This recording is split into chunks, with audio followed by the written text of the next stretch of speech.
And welcome everybody to Tozzis on 12th Street in Canton. It is the 35-week Monday home of the Pro Football Hall of Fame Luncheon Club, and we are very glad to be here. We're going to be here for the entire Luncheon Club season. Sam Bourquin along with TJ Downing. Don't forget, every Monday around this time, we will be coming to you live right here on our Stark Media YouTube channel. We are going to have a kind of a quick, I wouldn't say quick, but a weekend review of what happened with the Browns, the Buckeyes, the high school football. We'll check in on the Guardians and some other cool stuff that went on here over the weekend. We will have live from the podium of the guest speaker for that day, which today is our good friend Bruce Drennan. Looking forward to hearing from Bruce. We will also have a live interview with the guest speaker, which will be Bruce today right here on the Stark Media YouTube channel. We'll pick up the Q&A session as well. We'll let you know how you can become a member of the Pro Football Hall of Fame Luncheon Club and some of the exciting things they have going on here.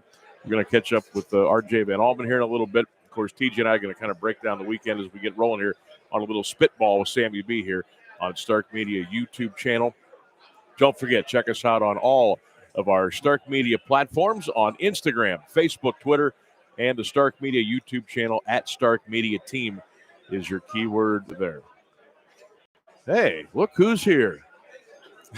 One of the featured speakers over the years here at the Pro Football Hall of Fame Luncheon Club, former Gleno Golden Eagle and Buckeye, and the man that stirs the drink with Stark Media, my good man TJ Downing. OG 7 Deuce, what's going on? I've been known to stir a few drinks over my time, man. No doubt about it.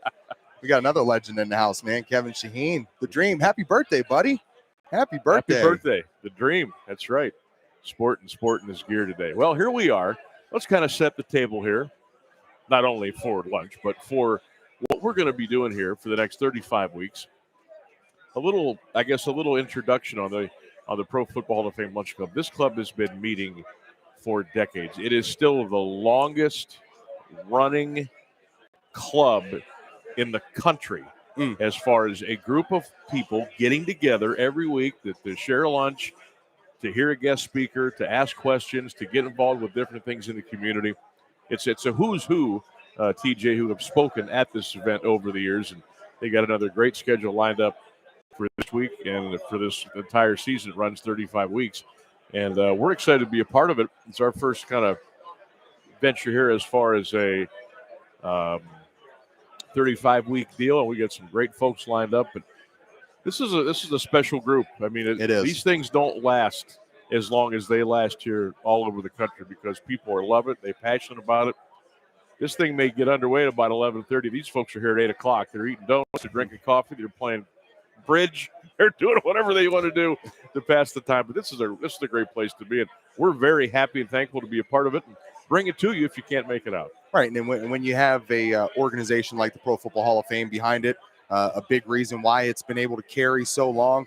You've been a featured speaker here numerous amounts of times. I think I've been here maybe 6-7 times as a featured speaker, but they bring in so many great guys to give messages to that you don't always get to hear from. You know, you might get a head coach from Findlay, or you might get a Malone coach. You might get a Pro Football Hall of Famer one day. You know, I mean, I think 4 different occasions out of these 35 weeks coming up, we're going to get a chance to go over to the Hall of Fame, over to the Nash Center, get a chance to hear from Gold Jackets. Yep. You know, they typically have come here. There's going to be kind of a transitional phase as they work over towards carrying this thing at the Village campus.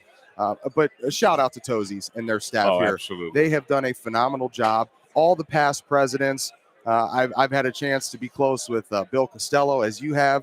My former ball coach, Jack Rose, was a president here. Mike Galena, what he does and what Aultcare and the Primetime Health Plan has done getting behind this. They're the featured sponsor now for this event, and they do a phenomenal job. So between those two entities, the Pro Football Hall of Fame, Aultcare, Tozzis, this is a knockout performance every week. Monday, you know why these guys show up early. It's nice to have the camaraderie, but you're getting to hear from somebody that is in the mix, in the know, and is going to deliver a knockout message. And I think some of the great moments over the years here have been, okay, you know, obviously the place is packed wall to wall when fellows show up like Jim Tressel, like Urban Meyer, a Cleveland Browns coach, a Cavs coach, Bobby Huggins, who is near and dear. Congratulations to Coach Huggins for going into the Hall of Fame. But sometimes it's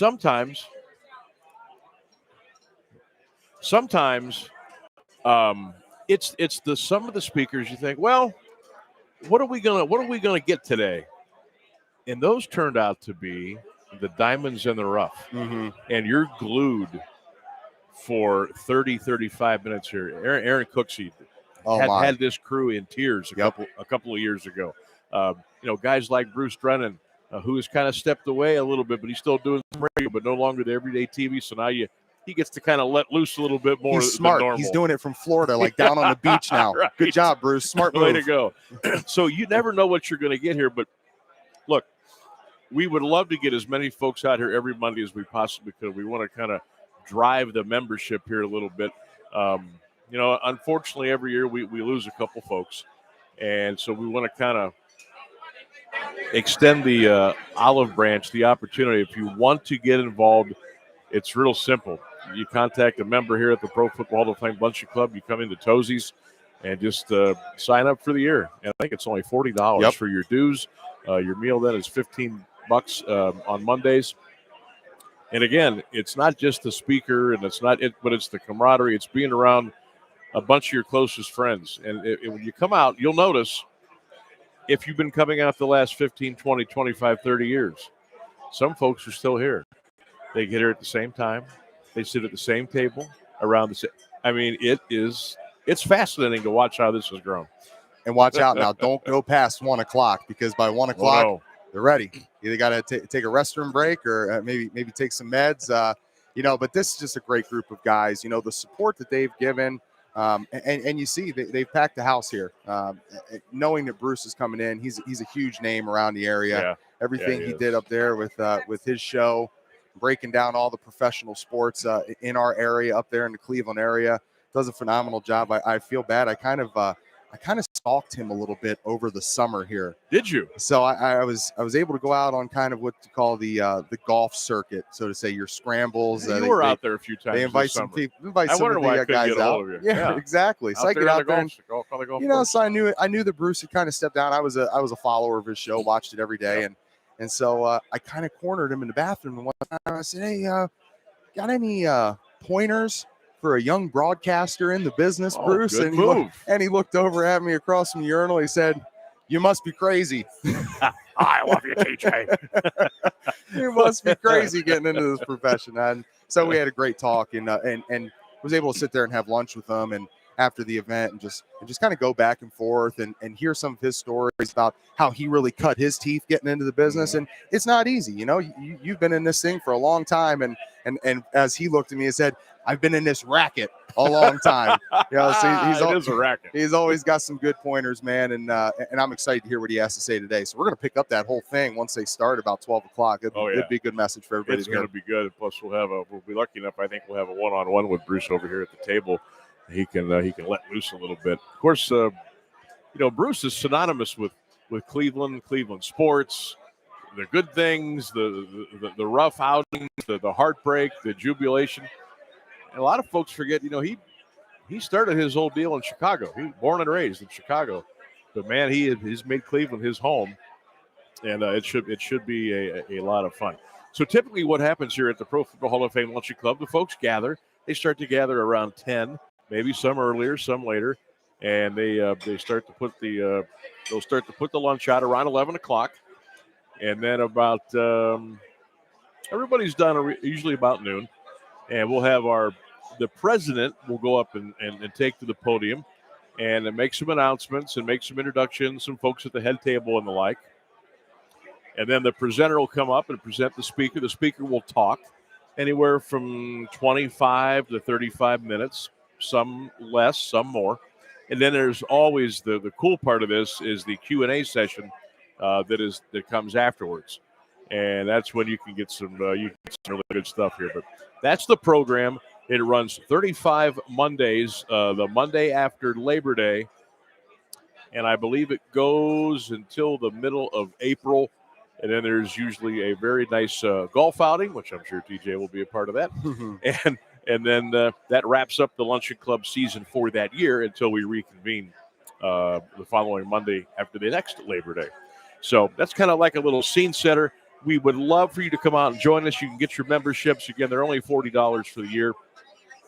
Contact someone at the Pro Football Hall of Fame Luncheon Club or someone here at Tozzis. You can walk in. And if you're not a member, you can come in any Monday if you want. Your lunch is $20 for that day. And we certainly would love to see you. If you can't make it out, we would encourage you to spread the word and tell folks that you will be able to watch all the goings-on every Monday here on the Stark Media YouTube channel. And we do want to shout out the Pro Football and Luncheon Club and, of course, our good friends at Aultcare Primetime Health. Sam Bourquin, TJ Donning will be with you every Monday here on the Stark Media YouTube channel, live from Tozzis on 12th for the Pro Football Hall of Fame Luncheon Club. And as we start to kind of kick off the Spitballing with Sammy B, I'll be joining you every afternoon here on the Stark Media YouTube channel. We'll talk high school football. We'll talk college. We'll talk pros. We'll talk anything you want to talk about. Obviously, there's never a shortage of things to get down to business on. And we'll be taking your texts. We'll be taking your calls. We'll be having some great guests in studio. We'll have them over the phones. We'll have some cool giveaways. We'll have some contests. We'll talk entertainment. We're gonna have some fun as we've done over the many years, and a couple of stops that I've been able to make along the way. But now here's the beautiful part of this whole deal. I don't have a program director telling me what to talk about, how to talk about it, what not to say, coming in the middle of a show and making me angry. I can do what I've always wanted to do. There's no stipulations, and you're going to be the beneficiary. Spitballing with Sammy B, Monday through Friday here in Stark. Did I get that across eloquently without? You did. You did. And that's why people like working with me, because we've worked together a long time, partner. I don't care. Let's have some fun. Let's just have some fun, man. Let's have some fun. That's what it's all about. Being informative, being entertaining. And that's what we're going to do. Well, speaking of having fun, was that a live video that I saw you put up on our Twitter feed? You were out there where they were celebrating the Cade York field goal, and I got to tell you, I got to share there were some refreshments flowing. I got to share a quick story with you. Well, okay, I'll just put it out there. Obviously, the last couple years, I have not been on the air during a daily show. That is all going to change. So I've been staying in the mix with the high school football, Mount Union football, basketball, baseball, picking up public address announcing gigs along the way. Well, at some point, the boss at home says, you really need to go out and do something to bring in some income of some sort. And I totally agree with her. So I've been doing the DoorDash, Uber, Lyft circuit for like the last 2 years. And it's not something that I want to do, and I hope to stop doing it like tomorrow. But I was out and about yesterday, and things were getting tight down there in Charlotte, North Carolina. I just happened to be making a pickup around the Washington Square area. This is no lie. This is how it turned out yesterday. I said, you know what? It's the 2-minute warning. I'm going to log off my apps, and I'm going to run inside, and I'm going to watch the last 2 minutes of this game. And as luck had it, the Browns are going for the winning drive. I pulled the old phone out. As Cade York is getting ready to kick the ball, I hit the record button. I took a little video, and we put that up on the Stark Media YouTube page. It's on my page as well, and on Twitter at Sam Bourquin16. So that's how that happened. I want you to know I was not out there having fun all day and carousing and throwing down beverages. I happened to get there at the 2-minute warning. I figure, you know what? I'm for the team. I'm going to take this video. I'm going to put it out on social media, and boom, there it was. But don't tell my wife. And he made the kick. Thank God. Don't tell my wife. I couldn't. I got to be honest with you. It was loud. It was loud enough inside to where I couldn't hear the audio from the TVs. And by looking at the TV, I didn't know how long the field goal was. I didn't know it until it was through that it was 58 yards. And I thought, oh, my God. And at the speed that ball hit the net, it would have been good from 70. No doubt. I mean, he drew it right, just like a kicker does. He drew it. He drew it in. He got the fade. It went through. Game over. It was fascinating. And only a rookie. And a rookie. His first game-winning opportunity in a National Football League on a stage against the former quarterback Baker Mayfield in the 98-degree heat. And, oh, by the way, you're a rookie. Welcome to the NFL, son. And he went out there and torched it right through the pipes, and the game was over. Now, there's a lot to unpack, and we'll do that about that game. That winning field goal, by the way, first time since 2002, the Browns have won an opener. But it covered up a lot of warts yesterday. We almost had 10 penalties. We had guys not catching balls. We had Jacoby Brissett. That was really hard to watch yesterday. Now, I love that they all came together and they got the job done because it's a one-loss business. But, man, is there a lot of work to do. I'll tell you what, though. A lot of work. Peoples-Jones, got to give a shout-out to the Michigan PPJ, man. Yep. I'll tell you what, some of those catches he had to make with guys draped over him, tight coverage, you got to give him a little bit of credit. And I know that with the young man Schwartz out there, I know that there were some issues through training camp and some of those preseason games, but they put him in a little bit better situation. Nick Chubb, obviously, you always know what you're going to get out of him. Kareem Hunt, boy, I mean, you talk 1-2 punch in the NFL, the best there is right there. I got to tip the cap to Baker Mayfield, though. Yes, absolutely. Especially for everything that he did for us. And I know the entire offseason and all the hoopla that surrounded that. Some people felt bad. Some people said, hey, good riddance. I'm one of those guys that felt a little bad, but I loved seeing him, the energy he brought. He won more than we've ever seen before since the Browns have come back. And for a tough situation to be able to go down there to Carolina and know that you've got the job to as the season opens up, and you're going to open up against the Browns. And he didn't look very good in the first half. No. But I'll tell you what, the man came out in the second half of that ball game. I'll tell you what, he drove them down there to take the lead, and you could just see it in his eyes. You could see it in his eyes from the sideline when he banged down that 58-yarder, and he's just like, man, I think inside, though, in his heart, he knows that he gave everything he possibly could.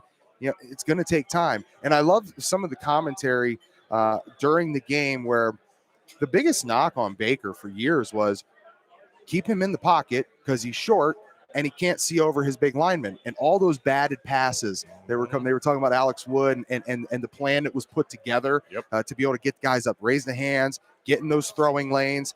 And you could see there was some frustration from Baker when all that was going on. And you and I both know from watching him with the Browns over the years, the best Baker is moving the pocket. Move the pocket. Let him get out there, roll out. You can make some plays with your feet if you need to. Unfortunately, that's what ultimately got him banged up last year. Yeah.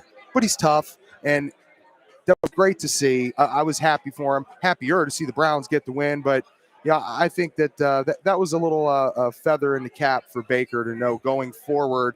He earned some respect on that Carolina Panthers football team. I think so too, and I will admit before the game, and I don't know how many Browns fans would admit to this, or maybe none of them felt it at all. But I think you may have felt it a little bit. Obviously, we all want the Browns to win, but I'm going to tell you there was a 5% part of me that wanted Baker to jam it right in their you-know-what yesterday. Just because I thought they kind of screwed him over a little bit. Now, it takes two. There's two sides to every story. Sometimes Baker probably definitely should have kept his mouth shut, and he opened it a lot of times, whether it was doing interviews or posting stuff on social media or just not buttoning things down the way a good teammate would with those other 52 guys in the locker room. But I will say I thought he rallied nicely from getting more than a handful of footballs batted down. He ran for a touchdown, threw a bomb to Robbie Anderson, who's, I don't know how he got so far behind our safeties, but whatever.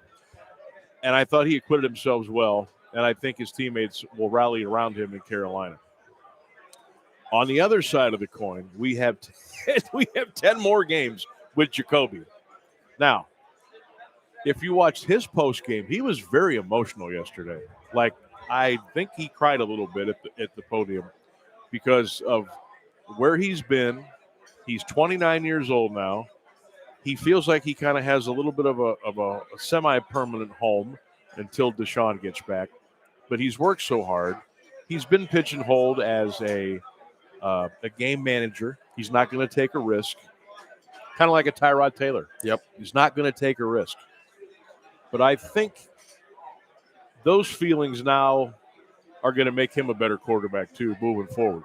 And, oh, by the way, is there a better opponent to come in next Sunday than the New York Jets? I mean, the struggle 2-0 looks really gettable, doesn't it? Yeah, the Jets, they're on the struggle bus right now. And, for me, I was able to kind of converse with some guys down there in Columbus on BuckeyeScoop.com talking about, what guys do you think that were drafted, who will make the biggest impression here early on in their rookie debut. And we know that the Jets have Garrett Wilson. You've got Jeremy Ruckert. Which one of those guys will kind of rise to the top. But, ultimately, you've got to have somebody who can get the ball to them. You've got to have an offensive line that can block for them. And there's some pieces that have really kind of fallen apart there. I had a chance to catch up with Nick Mangold recently, and he's getting ready to be inducted into their Ring of Honor with DeBrickashaw Ferguson. There's another gentleman going in. I can't remember who it is, but those two linemen right there. You remember back when the Jets were there, they were qualifying for the playoffs on a yearly basis. They had linemen. They had guys that you could count on. You knew what you were going to get out of them. Right now, I think you expect, seeing them line up against the Browns, that you should at least win by 2 or 3 scores. But you always got to remember, it's the NFL for a reason. These guys are getting paid money for a reason. So any given Sunday, that's the motto, right? Any given Sunday, any team can win because these guys are pros and they're paid for it as such. So you still got to strap up and be ready, even though you're thinking, we're going against a junk team. Yeah. Well, and speaking of Nick Mangold, does he have a shot to come here 100%. 1 year? I think so, too. 100%. I think so, too. What I mean here, I mean Pro Football Hall of Fame. Not a first ballot guy, but no. I mean, I guess when you think about his career, and he, I think, will get lumped into the guy that I'm always pulling for here, and I'm on the pulpit for this guy, Mike Ken. Mike Ken, his career with the Falcons, for the NFLPA as president for 8 years, multiple Pro Bowls, was a winner of the Man of the Year before it was the Walter Payton Man of the Year, and started more games at offensive tackle than any other tackle in the history of the game. He should be in the Hall of Fame. If a guy like Tony Boselli, no knock against Tony, if he's in the Hall of Fame, Mike Ken should be in the Hall of Fame. And Nick Mangold might get lumped into the same thing as Mike Ken. You didn't win. You didn't get into the playoffs. Yeah. Those teams for the Falcons were not very good. Oh, my God. He came out the same year as my father did. They both were on that offensive line for Michigan. In 1978, they come out into the NFL. My dad was lucky enough to go to the 49ers, and boom, winning is all they did through the 80s and into the 90s. Falcons, they qualified for the playoffs his first year as a rookie, and I don't think he got back until like 94 when Dion showed up. So there was a 10, 12-year gap that they're saying is a reason why you're not getting to the Hall of Fame. To me, that's bogus. That's total crap. And you could maybe put that on the quarterback, or you can maybe put that on some other guys, not the starting left tackle who locked down guys like Derek Thomas and Lawrence Taylor and Pat Swilling and Bruce Smith, some of the greatest to ever play the game. And Nick Mangold, all he did for years was lock down Vince Wilfork and the Patriots in their rise and all that they did. Nick Mangold was a cog in the middle of that offensive line for the Jets, locking those guys down. I want to say, and I'm probably going to get this wrong, somewhere between 8 to 10 all-pro seasons. That alone right there, you should be in the Hall of Fame. That should get you in. You're talking about Mike Ken and the one Atlanta Falcons playoff. Don't ask me why, but I remember this like it was yesterday. They beat one of the latest Pro Football Hall of Famers in the class, Dick Vermeil. Yes. The Falcons beat the Eagles at old Atlanta Fulton County Stadium, and there was a kicker by the name of Mike Michelle. who missed a 32-yard field goal as time expired, and the Falcons won that playoff opener. I'll never forget. First time I saw Dick Vermeil cry, was after that game because he thought they had to win. Falcons won it. Steve Barkowski was the quarterback then. And they had guys like William Andrews. You mentioned Mike Ken. And that was about it. But they went to the playoffs that year. They beat Philadelphia in the first round. They got knocked out in the second round, and they never went back again. Now, is that pre-Philadelphia going to the Super Bowl against the Raiders? Was that 1980, or was that post after they had made it? I want to say it was before. So that was like second year for Dick Vermeil. Yeah. I want to say this was 78, 79. Okay. Yep. But I remember watching it. I mean, even back then, a 32-yard field goal should have been money. Oh, yeah. But I remember the play that they ran before it, the Eagles did. They ran Wilbert Montgomery on like a little ISO to the left, put him on the left hash. I said, nope. Unless this right-footed kicker loves being on the hash of the left side, I got a bad feeling about this. And he pushed it to the right, and that was it. Never forget it. Never forget it. Why, I don't know. But and then look at the Cincinnati Bengals, the Pittsburgh Steelers yesterday. Oh. All of those missed field goals. And I was joking around with you guys on our text thread. Laces out, Dan. Laces out. Yep. And you could see that. I mean, high snaps. Backup center. High snaps Backup coming snapper. in. Can't get those laces turned around, and that ball pushes right across.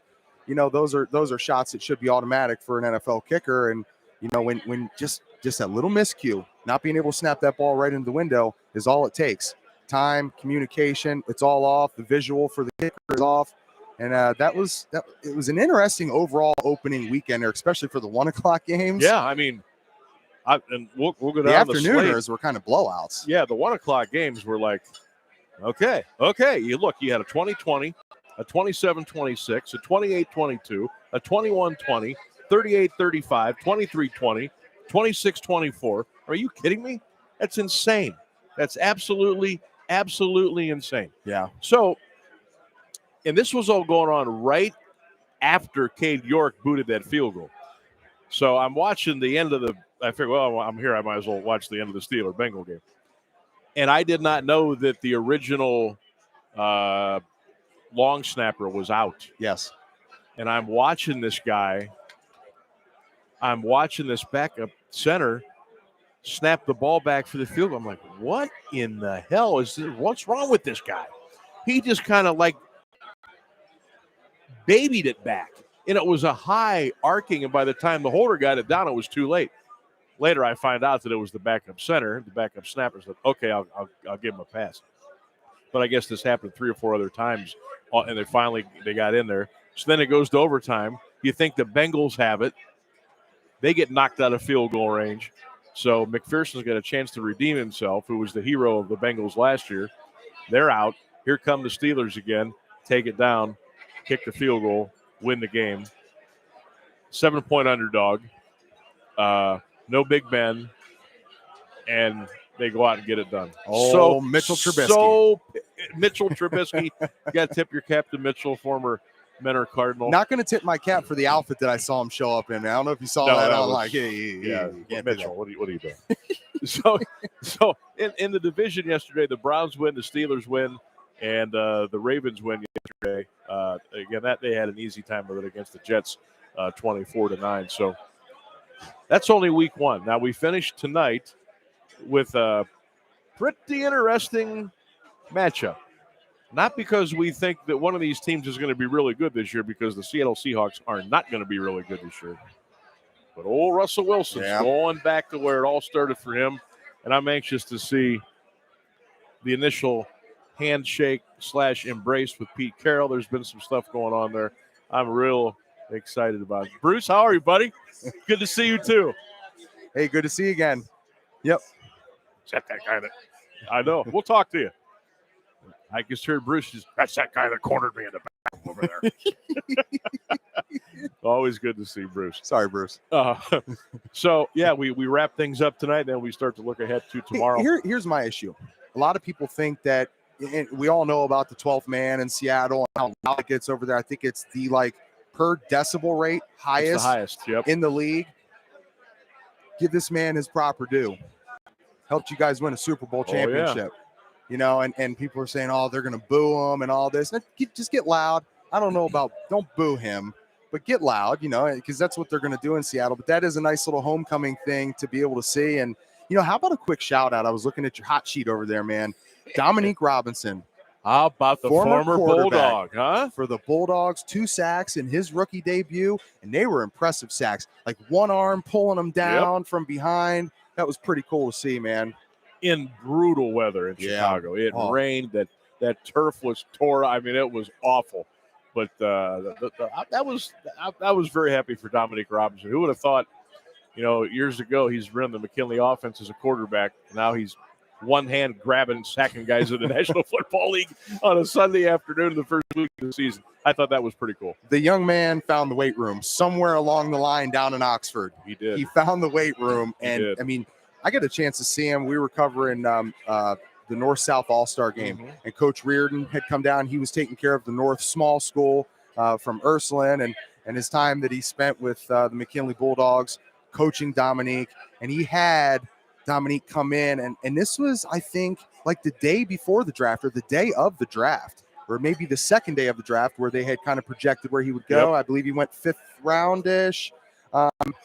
And he comes back there and he gives this speech to the guys at the end of practice. And I'm sitting there filming it, watching it. And I'm just sitting there thinking, wow, this does not look like a former quarterback in high school. The guy that we saw, that was the last victory that the Bulldogs had over the Massillon Tigers. Left corner of the end zone. Helicopter. Went off helicopter. And, you know, that's cool to see, because you don't see that type of transformation a whole lot. Sometimes you'll see a quarterback bulk up a little bit, maybe slide down to tight end. You know, but they're still trying to figure out how to block. And you can't just say, hey, you're a quarterback, go down there and go out on a route.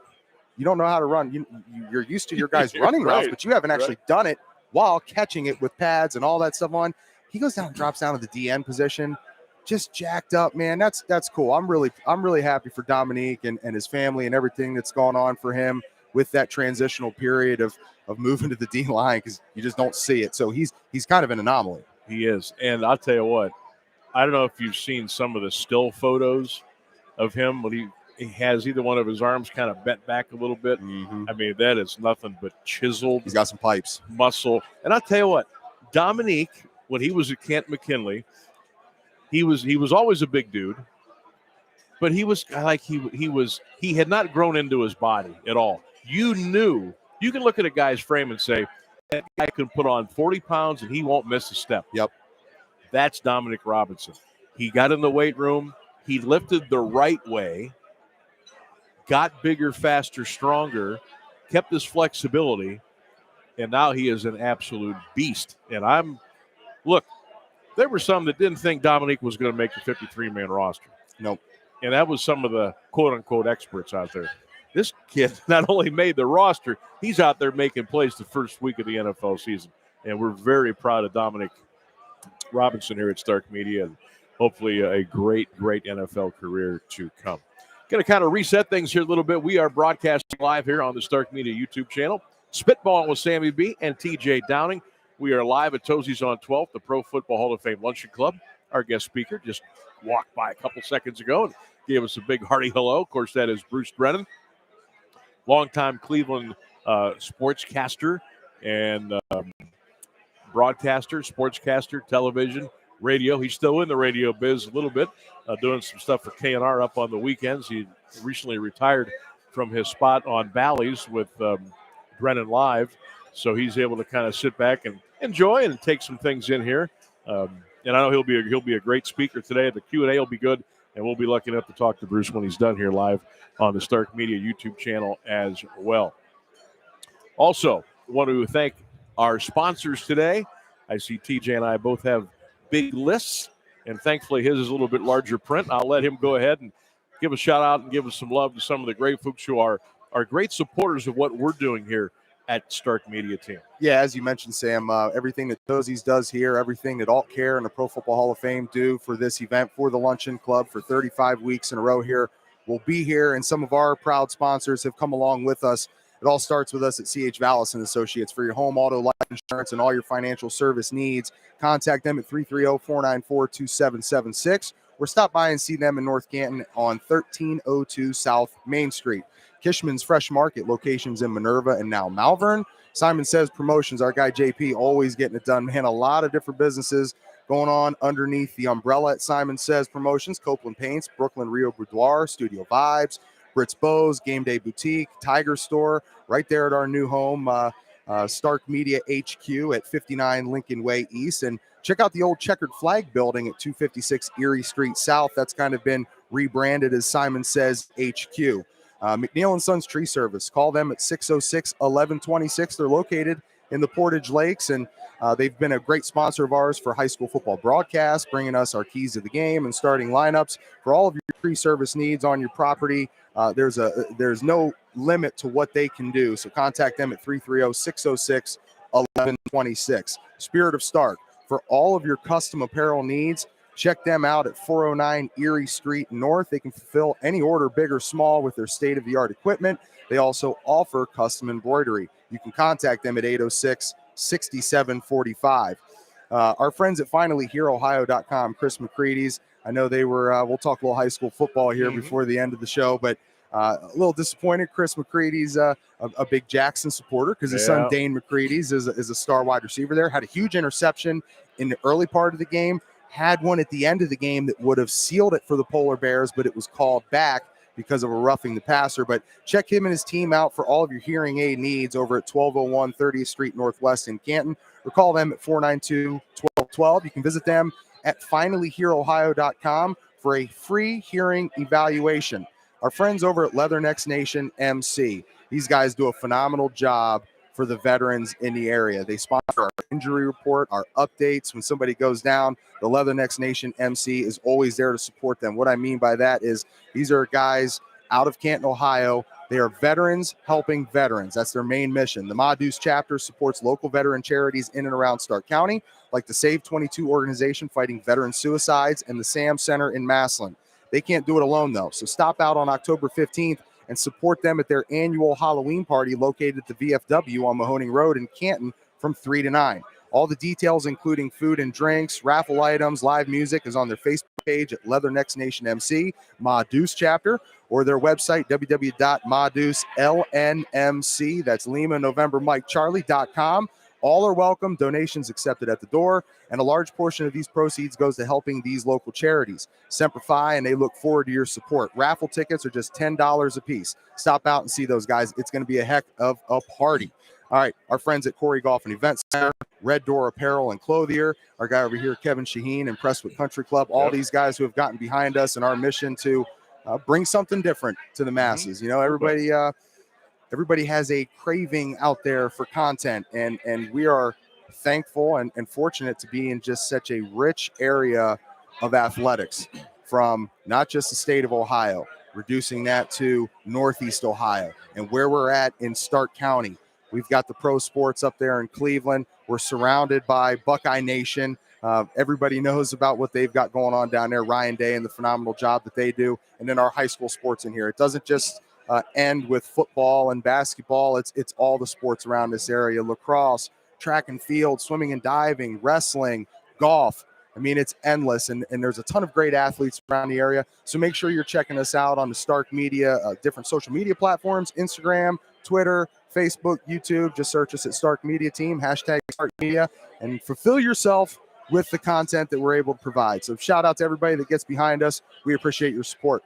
You bet. And it's going to be a long and glorious journey here on the Stark Media Team, the Stark Media YouTube channel.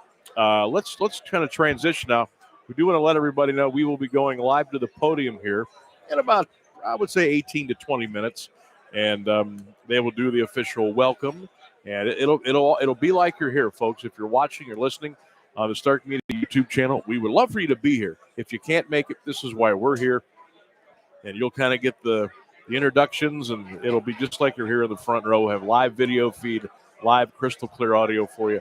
That's all coming up here. We'll go to the podium at about noon. And, of course, Bruce Drennan, the featured speaker today here at Tozzis on 12. So we talked a little Browns. We talked a little NFL. Got you caught up with some of the big stories. And I think we'll transition now. We'll get to high school here in a little bit. I want to transition out to the college football, where it was absolutely positively upset city on Saturday. And TJ Downing, were we close to the number one team get knocked off down there in Austin, Texas. Damn Alabama. Pulled it off again. Beat the Longhorns 20-19. Quinn Ewers is going to be out probably at least 6 to 8 weeks. He's got a clavicle collarbone injury. The starting quarterback for Texas. But I'll tell you what, Coach Saban always figures out a way. He always figures out a way. And, man, if they didn't pull one out of the fire down there, 104,000 people screaming and hollering. Matthew McConaughey, Kevin Durant. I mean, all the stars were out in Austin, Texas on Saturday afternoon. National TV audience. It was Big Saturday on Fox. And I really thought the Longhorns were going to be able to hold on. I really did. But you left a little too much time on the clock. And Bryce Young moved him down, got out of a would-be sack, a little Houdini act, got him in field goal range, and the Tide put it through. They win at 20-19. Also close from number one going down, but they pulled it out. Is Matthew McConaughey still jumping around on the sidelines down there? That's still his bag? He was doing that back in 06 when we had to go down there and put a little whooping on him, 24-7. Oh, he was on College Game Day again, with Corso in the boys. And he was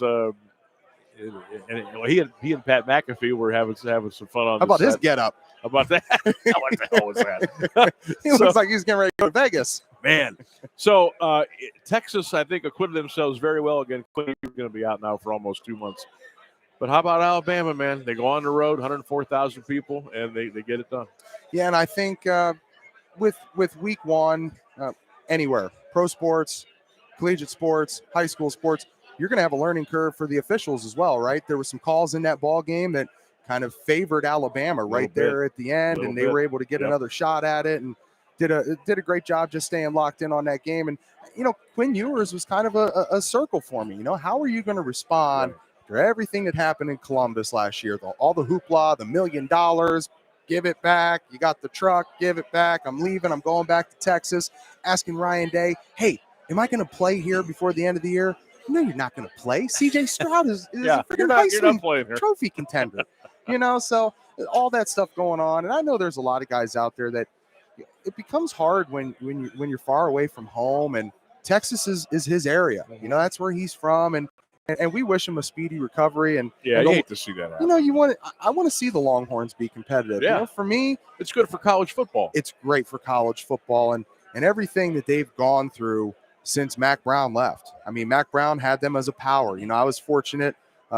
Well, I don't want to say fortunate, but in my junior year, we played them the year that they won the national championship, and we had them beat in the horseshoe. Yeah. Man, did we have them beat. And we all knew week 2 that the winner of that game was going to at least play for the national title, if not be the national champion. Sure enough, they ended up being that. I loved watching Vince Young. He was one of my favorite players of all time. I'm a fan of the burnt orange, so I want to see them be a powerhouse again. Like you said, it's good for college football.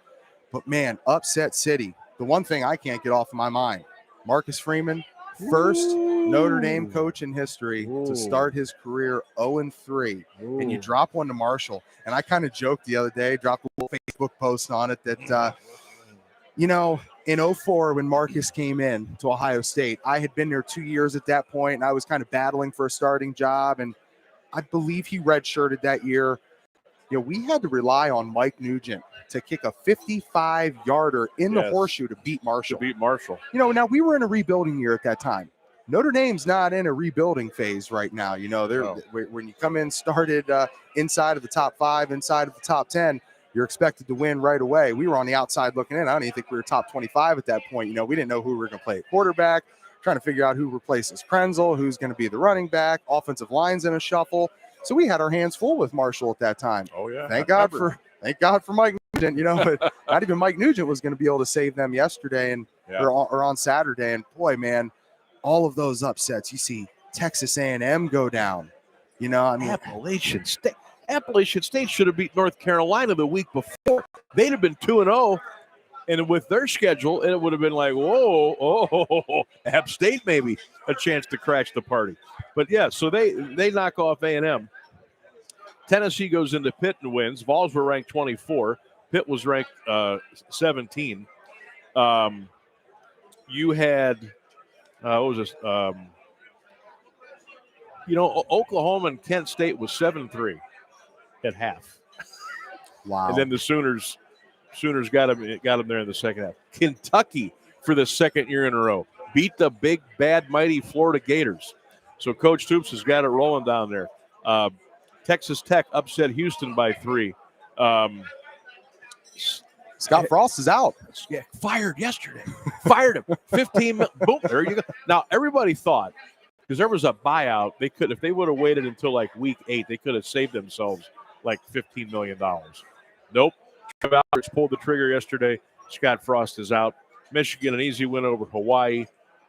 I want to talk to you about, I don't know if you got a chance to watch any Saturday night. USC. Yeah. They were on the fast track against Stanford. Ain't bad. No. Stanford plays some D. David Shaw is one of the best coaches of college football. And they went down on the farm and they put up, don't look at the score and say, oh, it was close. It was not close. 41-28 was the final score. But how about Lincoln Riley and Caleb Williams and Addison? And, man, I know they brought a lot of transfers in. They can still recruit the hell out of California out there. Yeah. And Lincoln Riley, watch out for USC, man. Watch out. I also liked your post as you talk about the emergence of USC and UCLA now entering the Big Ten Conference and looking at that crowd at the Rose Bowl. Yeah. Oh my! Yeah. I mean, what was the total? It was like 24,000 people there. They announced 24, but I had mentioned this. I forget. I've been even talking to you. This was 2 Saturdays ago. Bowling Green at UCLA, and a friend of mine who was there who used to live in the Fresno area has since moved out to Colorado. He said, Sam, 24,000 was a complete lie. He said it was lucky if there was 10,000 people there. Man. Now, the excuse was, and I'll get it. It was 100 degrees. It was a noon kick. It was a MAC opponent coming in. Oh, okay. And you always get there's so much more to do. You can go to the beach. You can go to the pool. You can, okay, I get it. Now, USC that day was playing Rice. They had 60,000 at the Coliseum. Same weather, 100 degrees. And I showed a picture of the stands, and I kind of got on UCLA a little bit, and I'm thinking, boy, okay, Big Ten, sweet, you're going to bring this out in. Tradition stinks. Nobody cares. Nobody goes to games. Is this what we want? Is this good? People were fighting me about TV market. I said, no, they're not watching on TV either. Don't go there with me. Okay. So I peeled back a few more layers, and I'm like, wait a minute. Does it not get to 90 to 95 degrees and hot and humid in Columbus, in Texas, in Miami, in Georgia, and Alabama? You bet you're behind it does. Yep. You don't see 10,000 people in the stands. No. So don't give me this. Don't give me that. It means more in this part of the country. That's obvious. No. But for a program like UCLA, a power team in a power conference with a little bit of tradition. Terry Donahue once coached that team, and they had some big upsets of Ohio State back in the day. They've been to bowl games. You can't get 20,000 people for a college football game. That's embarrassing. Now, spin it however you want. That's embarrassing. You talk about what USC, what that area has to offer. Yeah, if you're playing a MAC team, might be a little bit more kosher to go to the beach, take a cooler, go down there. Probably some better scenery there, I'm sure. 100 degrees. I mean, you know that Arkansas State's coming into Columbus. Are you going to go up and lay out at Alum Creek or Buckeye Lake? Probably not. But you mentioned it. There's no drop off, and yeah, that was kind of sad to see. But for me, knowing what Lincoln Riley brings to the table, USC is always going to be able to recruit. They're always going to have talent there. You can literally go out and walk the streets of LA and see 5 stars everywhere that you can pick from. Yep. And to me also, the big issue is, and I think somebody mentioned this on one of your Twitter feeds, that for these smaller schools that we're now seeing compete and have these upsets when the transfer portal has opened up. and you're not playing at USC, or you're Quinn Ewers and you're buried on the depth chart at Ohio State. Now all of a sudden it's like, okay, let's go to Arkansas State. They benefited from a handful of transfers coming in there as well, and it offers kids now. You don't have to sit out. You can play right away. You get a good look. You have some productivity. Maybe get a sniff at the NFL. Maybe get invited to the combine. Whatever it may be, it presents you a better opportunity to play now, play right away, and not have to sit there on the bottom of the depth chart. Do I totally agree with everything that has gone on with this? No, because I think in essence, you're hurting the competitive spirit of the game. You know, not to say, hey, you made a commitment, fulfill your 4 to 5 years here. You know, you might have a coaching change. You might not get along with one of the coaches. Maybe there's, you know, whatever it may be that happens, there's always a reason maybe for a kid to need to transfer, other than just saying, you know what, I'm third string.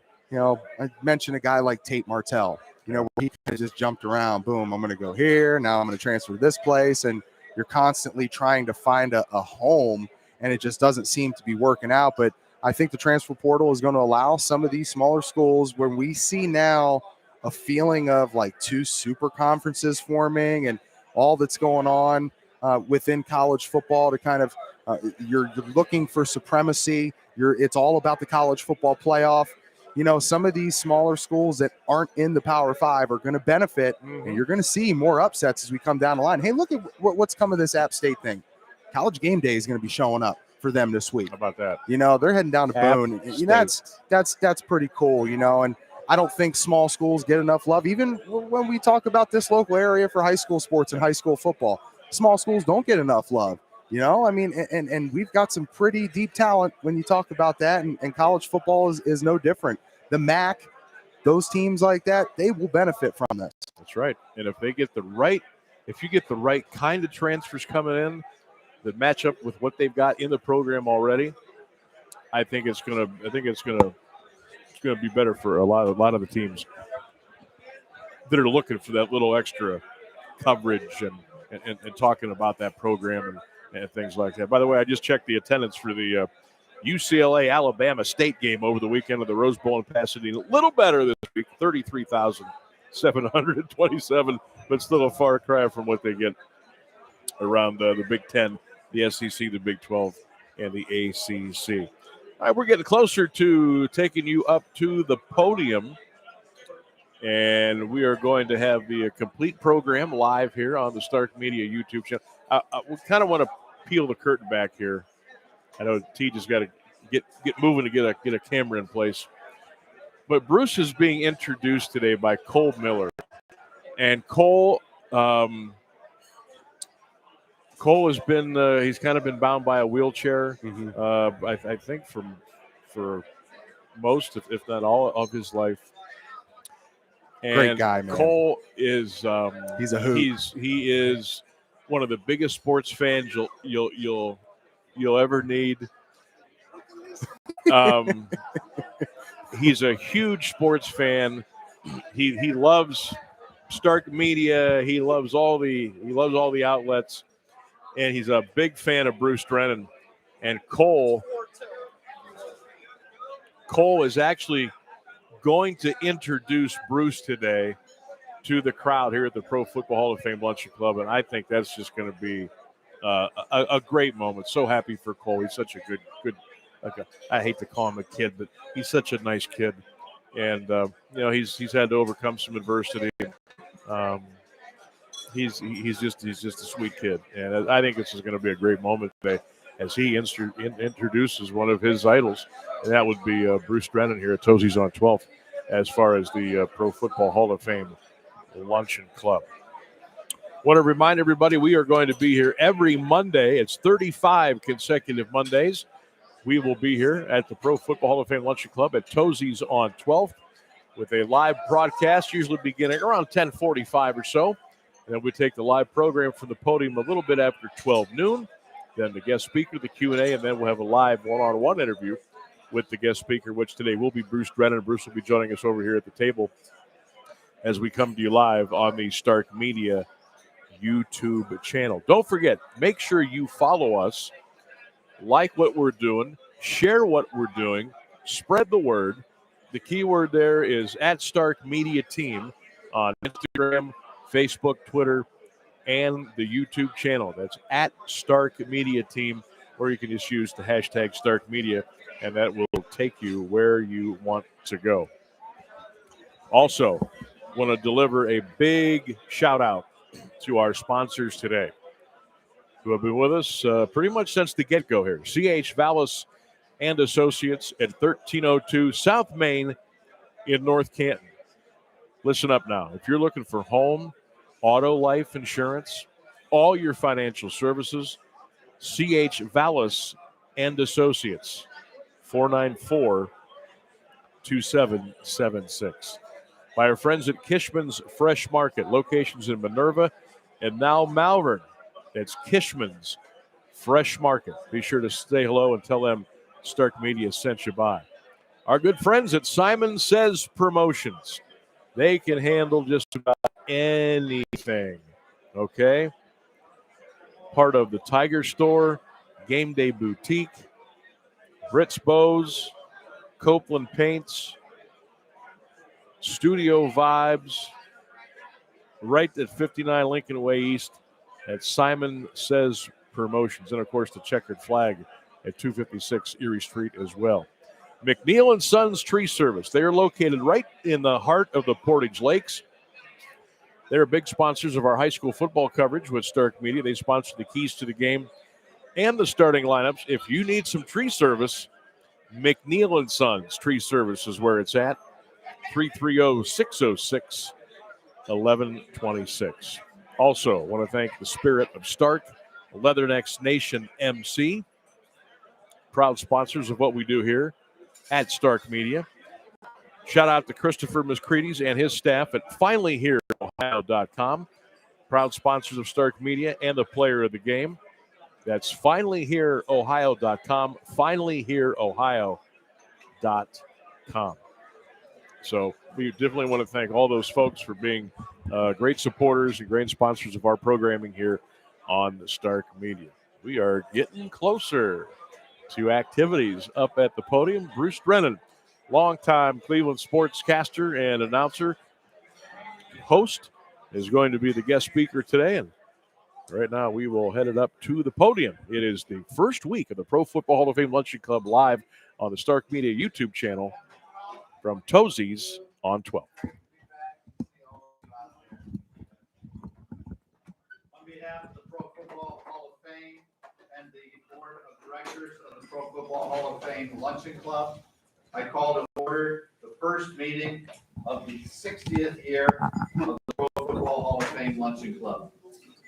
Invocation will be followed by the Pledge of Allegiance and will be given today by Mike Farmer, pastor of Crossroads United Methodist Church in downtown Canton. Pastor Mike. It is good to be with you on a Victory Monday. Yeah. Let us pray.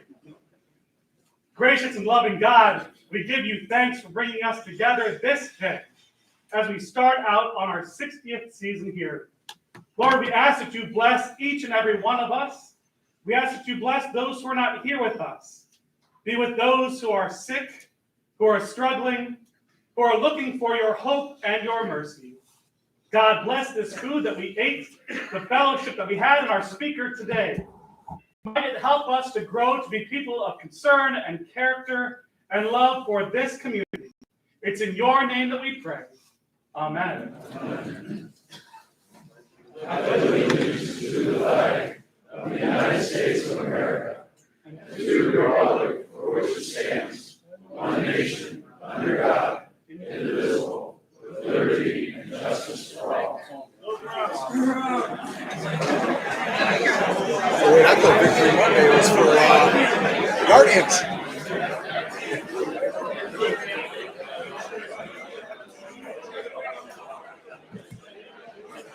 Pastor, fire them. Everybody hear me okay?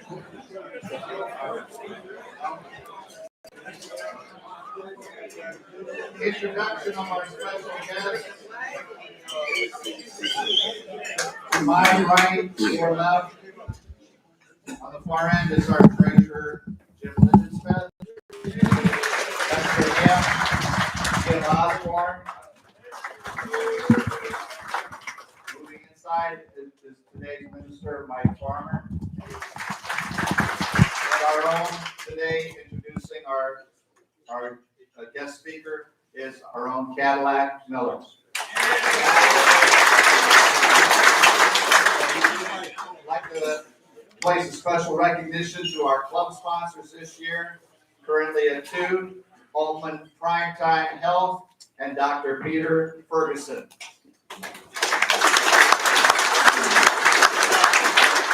Our announcements.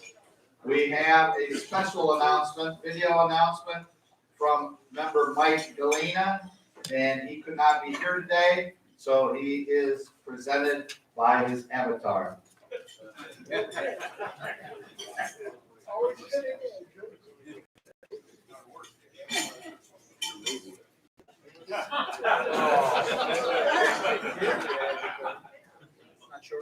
It's a little short.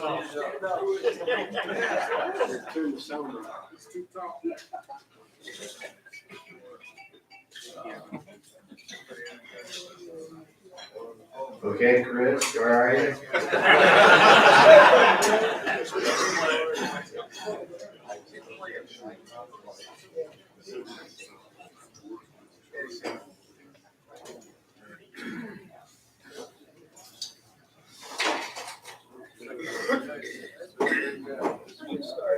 Well, I guess that's what we call technical difficulties, right?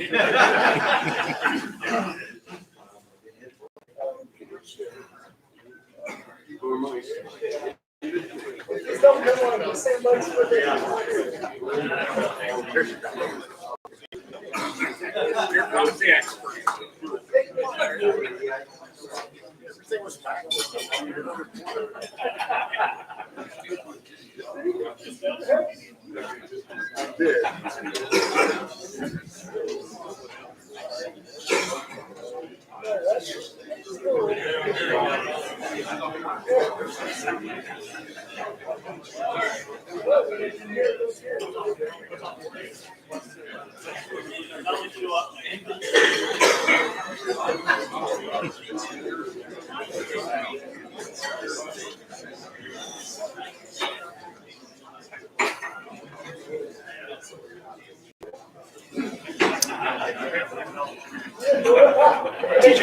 How's your dad?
Mike will be coming back to us next week. And he'll probably be live. All right. Other announcements. Club member Gordy Nicely last Thursday the 9th of September, turns 95.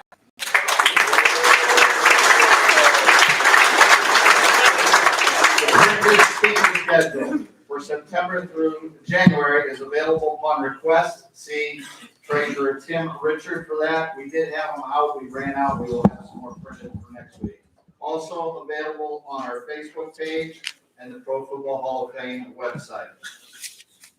Announcement 3, October the 3rd. This is what Mike was going to allude to. Write that date down. It is our first time that we will not be here. We will be at the Nash Family Event Conference Center at the Pro Football Hall of Fame. You will be hearing from a Hall of Famer that day. And tickets go on sale next week, Monday the 19th. A ticket you must have it by the end. So we will be selling them the next 2 weeks. They are still $15, and you must have a ticket to attend. You cannot show up that day and just go in. So we like to try and fill it with our own members. It is going to be open to the public, so please make sure you get that ticket and put it in a safe place.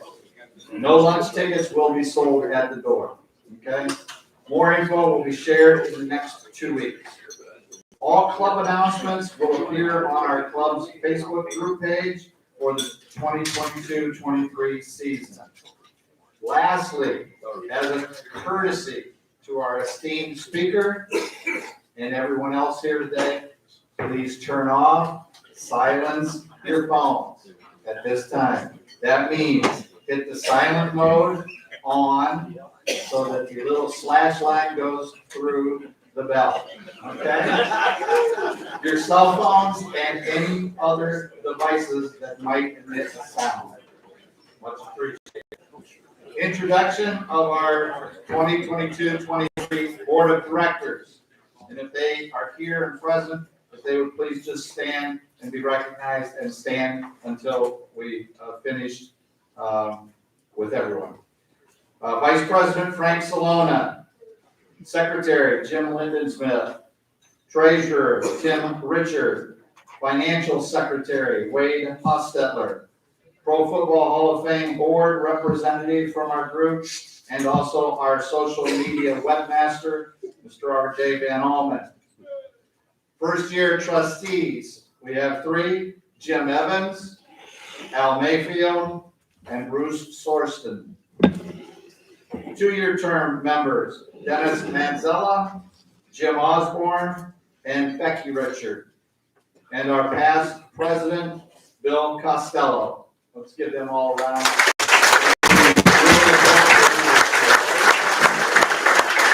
I have only one club illness, and that is Chuck Larsoul. Chuck sits up here, and he is out with COVID today. Okay, we have our raffle tickets. So get out your 50/50s, and our guest will draw the winning number, so he'll have someone that likes him, and a lot of you that not going to win many. And today's is worth $186.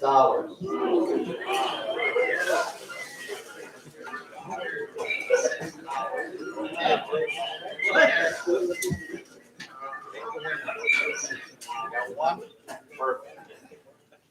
Thank you. The winning number is 306-527. 306-527, right here behind you, Wade. And if you give Wade your name and your winning ticket, we'll get that recorded for treasurer and secretary report. Okay? Next week, our speaker for Monday, the 19th, 1 week from today, will be Jeff Logan. Jeff is a 4-time Big Ten Conference champion, former co-captain of the 77 Olympics, 77 Ohio State Buckeye football team, and all Big Ten selection. So he will be with us next year. And now, without further ado, I present to you Cole Cadillac Miller, who will introduce our guest speaker today.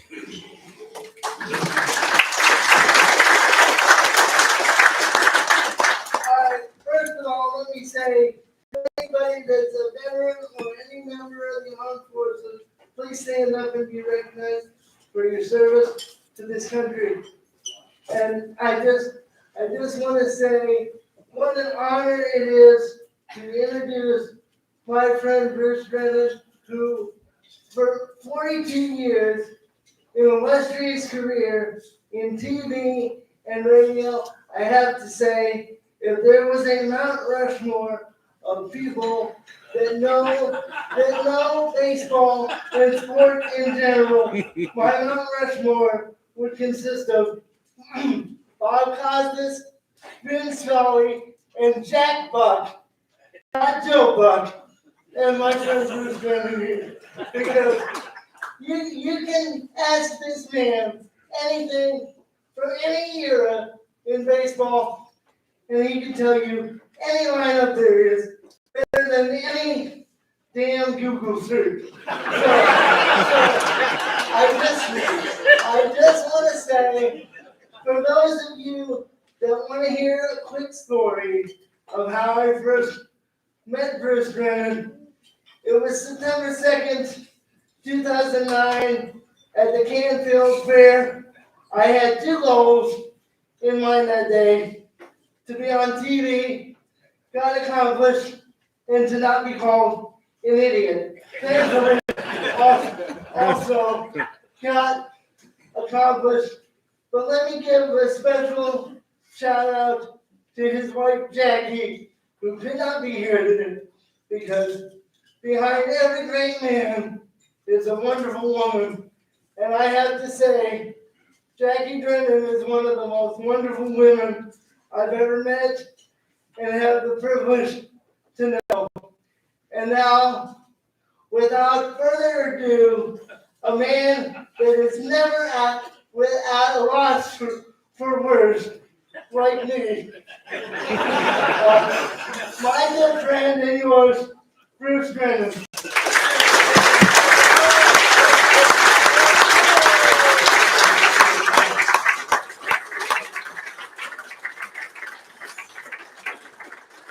Wow. How do I follow that act?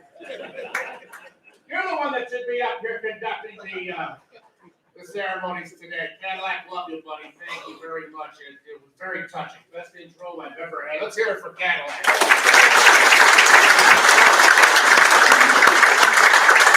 Congratulations to Jim starting with this season. And this, I understand, is your first luncheon. And so I'm very honored to have been invited by RJ. Thank you, RJ.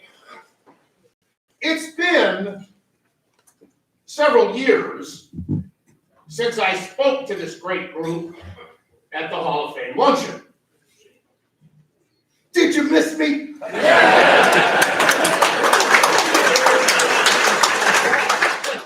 Not this guy. He says he can't stand me. The only reason he paid me got a free ticket. And I drew your number. Last time I was here, we were in a very euphoric state. The Browns were in the midst of a 1-31 record. Fasten your seatbelt, Reverend. I only just begun. I'll get into the sports part of it with Browns and the Guardians and the Cavs and Ohio State. But as you probably know, I just recently retired from my television show. Originally Sportstime Ohio, then Fox bought us, and then Sinclair Broadcasting cut this deal with Ballin Sports, which they are now known as. And we had a 15-year run with our show, which in television is pretty long. So I'm very grateful to the Lord and all of you for supporting us as you did over the years. It was really quite an experience. What a way to end the way we did. I still, of course, am doing radio on ESPN 850, which is just enough to keep my feet wet and this very modest ego of mine gratified. I really, I love it. I mean, I've been asked to visit, and I say no, because I used to wake up in the middle of the night Today's show. Now I wake up in the middle of the night. What time's my tea time? I used to do the TV show and could hardly wait till the end of the week when I would be off. Now I could hardly wait till the end of the week when I'm on once a week on radio. So I don't miss it, and I love my new lifestyle. And as Cadillac mentioned, I'm blessed to have a wonderful wife who's totally supportive. And I also, you may not know this, but I'm originally from Chicago. I went to Columbia College. I majored in radio and TV with only one thought, and that was to become a sportscaster. But I minored in theater. So now that I have the time, I've started to do community theater.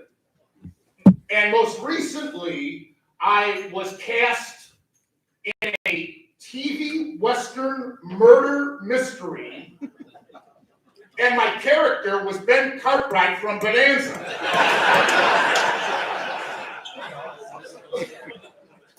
Young guy over there says, Ben Cartwright?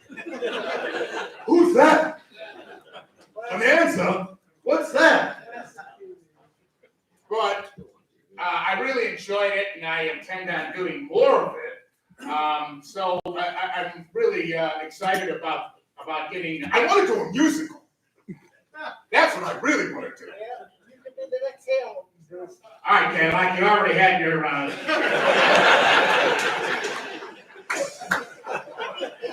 I love you, but let's not get carried away. You know, you may have noticed, I have to mention this with now the football season starting in high school football. ESPN has been televising a lot of high school games. And 3 Sundays ago, the game they nationally televised was St. X from Cincinnati against my alma mater, Loyola Academy, from the Chicago Catholic League. And we killed them. Loyola is a Jesuit high school, and I went there to, Matt originally was in the city limits of Chicago. They moved to the suburbs, and I went there, and it was really always a football powerhouse, academically very tough. And my graduating class, I graduated the same graduating class as Bill Murray. And we really weren't in the 4 years. We really were not in any classes together. One or two, I think I recall. But the way we knew each other was that we were always in jug after school in detention. But I missed our 50th class reunion a couple of years ago, and we were playing our arch rival Mount Carmel, another football powerhouse in the Chicago Catholic League. And by the way, the difference in Ohio and Illinois, Chicago Catholic League can play with anybody in any big high schools in the country. And there's another conference called the DuPage Valley. That's the far western suburbs of Chicago. They can too, isolated team. But the difference here in Ohio is that every single division is incredibly competitive. And coaches come in here from other states to recruit like crazy. And I've been able in my career to get a lot of interviews with coaches. Barry Alvarez, Kurt Ferentz, who's looking for a little offense these days. And these guys appreciate, because, they come in and recruit from Ohio, realizing how enriched we are with football talent, no matter what division. That's the difference. But I was really gratified to see my alma mater. It was fun. And obviously, we started the football season yesterday on such a positive note. It shouldn't have been as hard as it turned out to be, let me tell you that. But I thought Sept was workmanlike and did a nice job. The defense is to be applauded. What a great job they did. And Mayfield, he was Mayfield.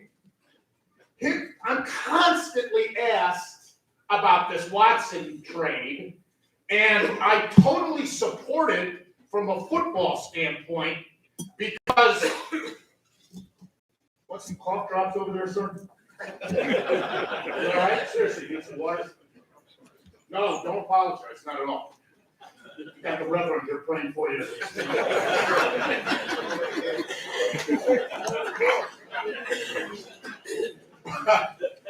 At any rate, where was I? Mayfield. Here's what I say about this whole Watson thing. Mayfield is good. He's not great. He's a winner. He's not a champion. There's a difference.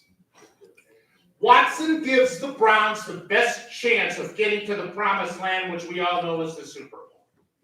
No question about it. The fear is that if in this 5-year deal we do not get there, I'm afraid it sets the franchise back an additional 5 years because by then Chubb will be gone, the linemen will be gone, it'll be a whole new rebuild. So we've got to do it within these 5 years. Now, as far as the Watson case itself and these women, you know, I don't understand how he could have allowed this to happen. To me, it was stupid, but it is what it is. It was the most point-counterpoint story I can recall, maybe in my career. For every negative, then there was a positive. And it just was nonstop. I was getting so sick and tired of talking about it, and I'm sure you were sick and tired of hearing us on the air talk about it. But what are you going to do? It was the topic in the country, certainly with the NFL season fast approaching.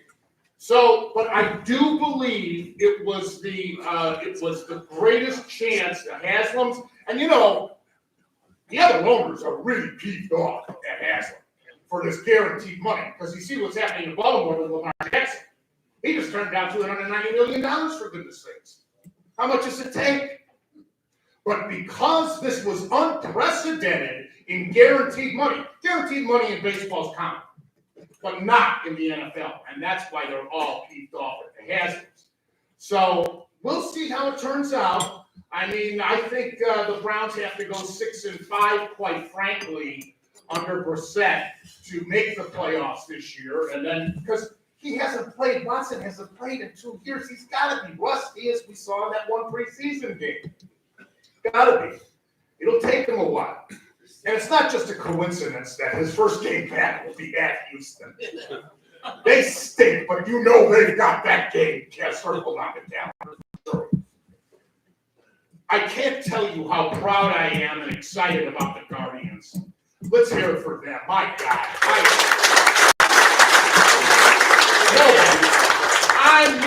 Nobody anticipated this. No one. The beauty, it's like they don't know any better. It's like they go out trying to prove that they belong in the major leagues every time they take the field. And what I love, a lot of them, from the 7th inning on, they play great ball. They do not give up. If they relinquish the lead, they still don't give up. They're not deflated. Francona, I saw Francona a few weeks ago at the Guardians' annual celebrity outing at Quail Hollow. And I'll tell you what, folks, he looks re-energized. He looks younger. I think these kids are making him feel younger. And as you know, he had some health problems, so it was refreshing to see him like that. I really think he's having a ball with these kids. And the beauty is they're all locked in. They're all locked into contracts. With Jose extending, the next question will be Bieber. And we got to make a call on Bieber. But and there are kids in the minor league system that have to play. That's why they're still in the minors. They can't come up here because there's no room for them. That's how enriched the farm system is. It's a real positive outlook for the future with them. The Cavs, of course, pulled off this monster trade. And at first, I said, boy, we gave up an awful lot. I didn't want to part company with Marketing. I liked him a lot.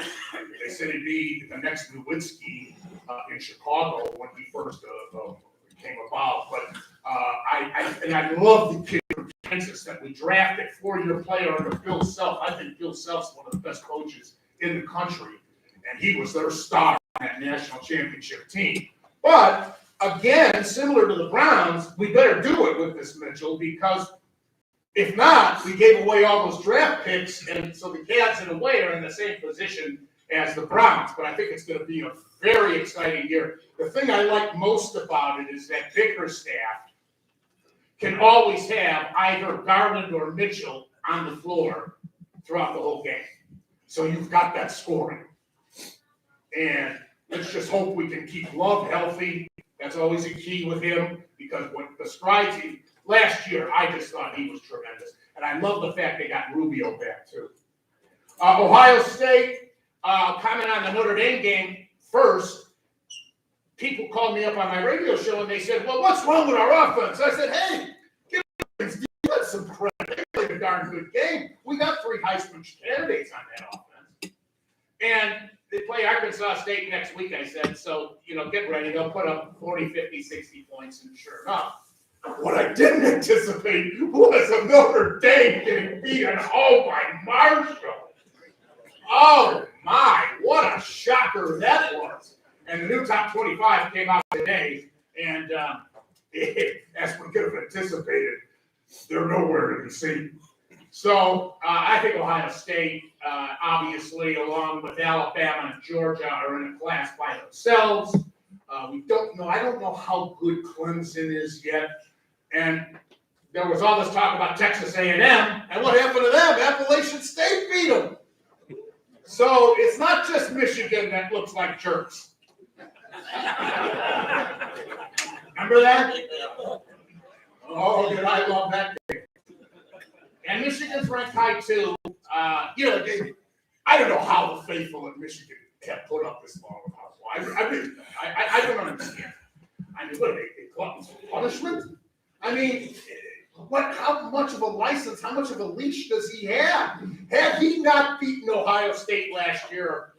But then again, I don't know if I can say that either, because he's had so many humiliating experiences with Ohio State and, and bowl games. He's the John Cooper of Michigan. Cooper couldn't beat Michigan, and he lost by far the majority of his bowl games. So, but I think Ohio State's loaded, and it's going to be interesting. Oklahoma and Nebraska play this Saturday, and Nebraska, oh gosh, remember the days of some of the old timers who remember Bob Devaney, and then Devaney's the one that built that program originally, but now, how about UCLA and Southern Cal joining the Big Ten? My God, what is this world coming to? My immediate reaction to that was, well, it's inevitable. We're eventually going to see a Rose Bowl between Southern Cal and Oregon. It's got to happen. But the college season underway and fun indeed. I thought I got you because it's precious time with you, the great group that you are. So I want to open it up to questions. That's always fun when I come down here and speak to you. So let's do so now. The telephone number is, we don't need that.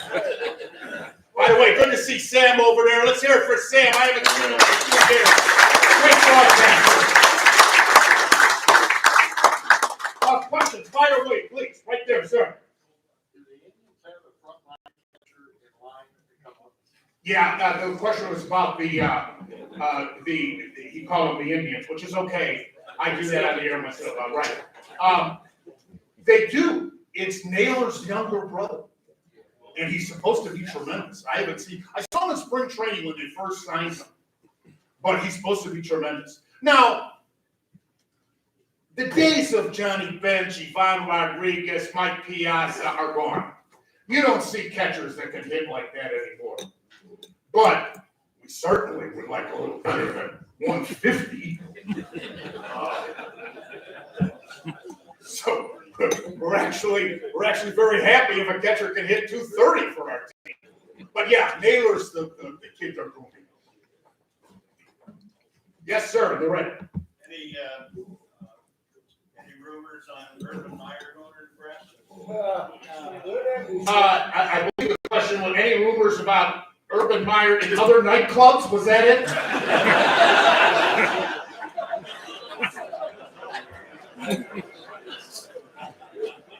I know it's pretty far in the back there. I thought I heard him correctly. Maybe not. Going to Nebraska. Are there nightclubs in Nebraska?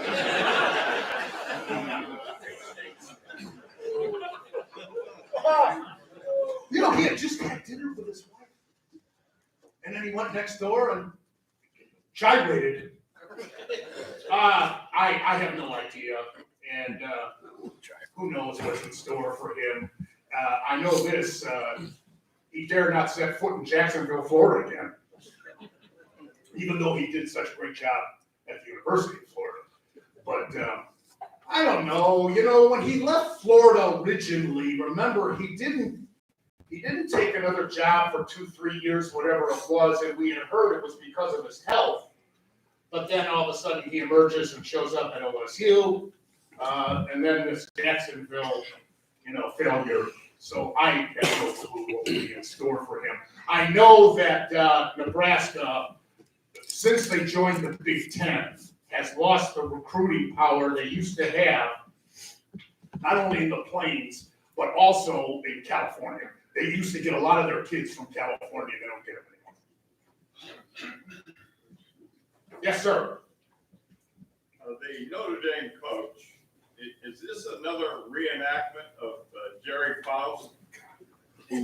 Ooh.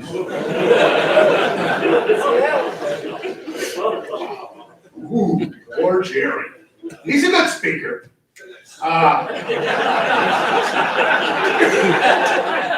Great job at Moeller. Can't take that away from him. It's too early to say, sir, on Freeman.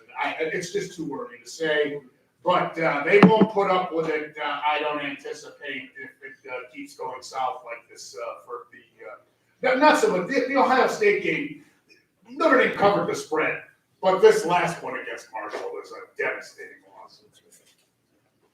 Yes, sir. Why isn't Marty Schottenheimer in the Hall of Fame? He'd get my vote if I had one. That's for sure. A lot of my colleagues back then criticized Marty, not me. I got along splendidly with Marty Schottenheimer.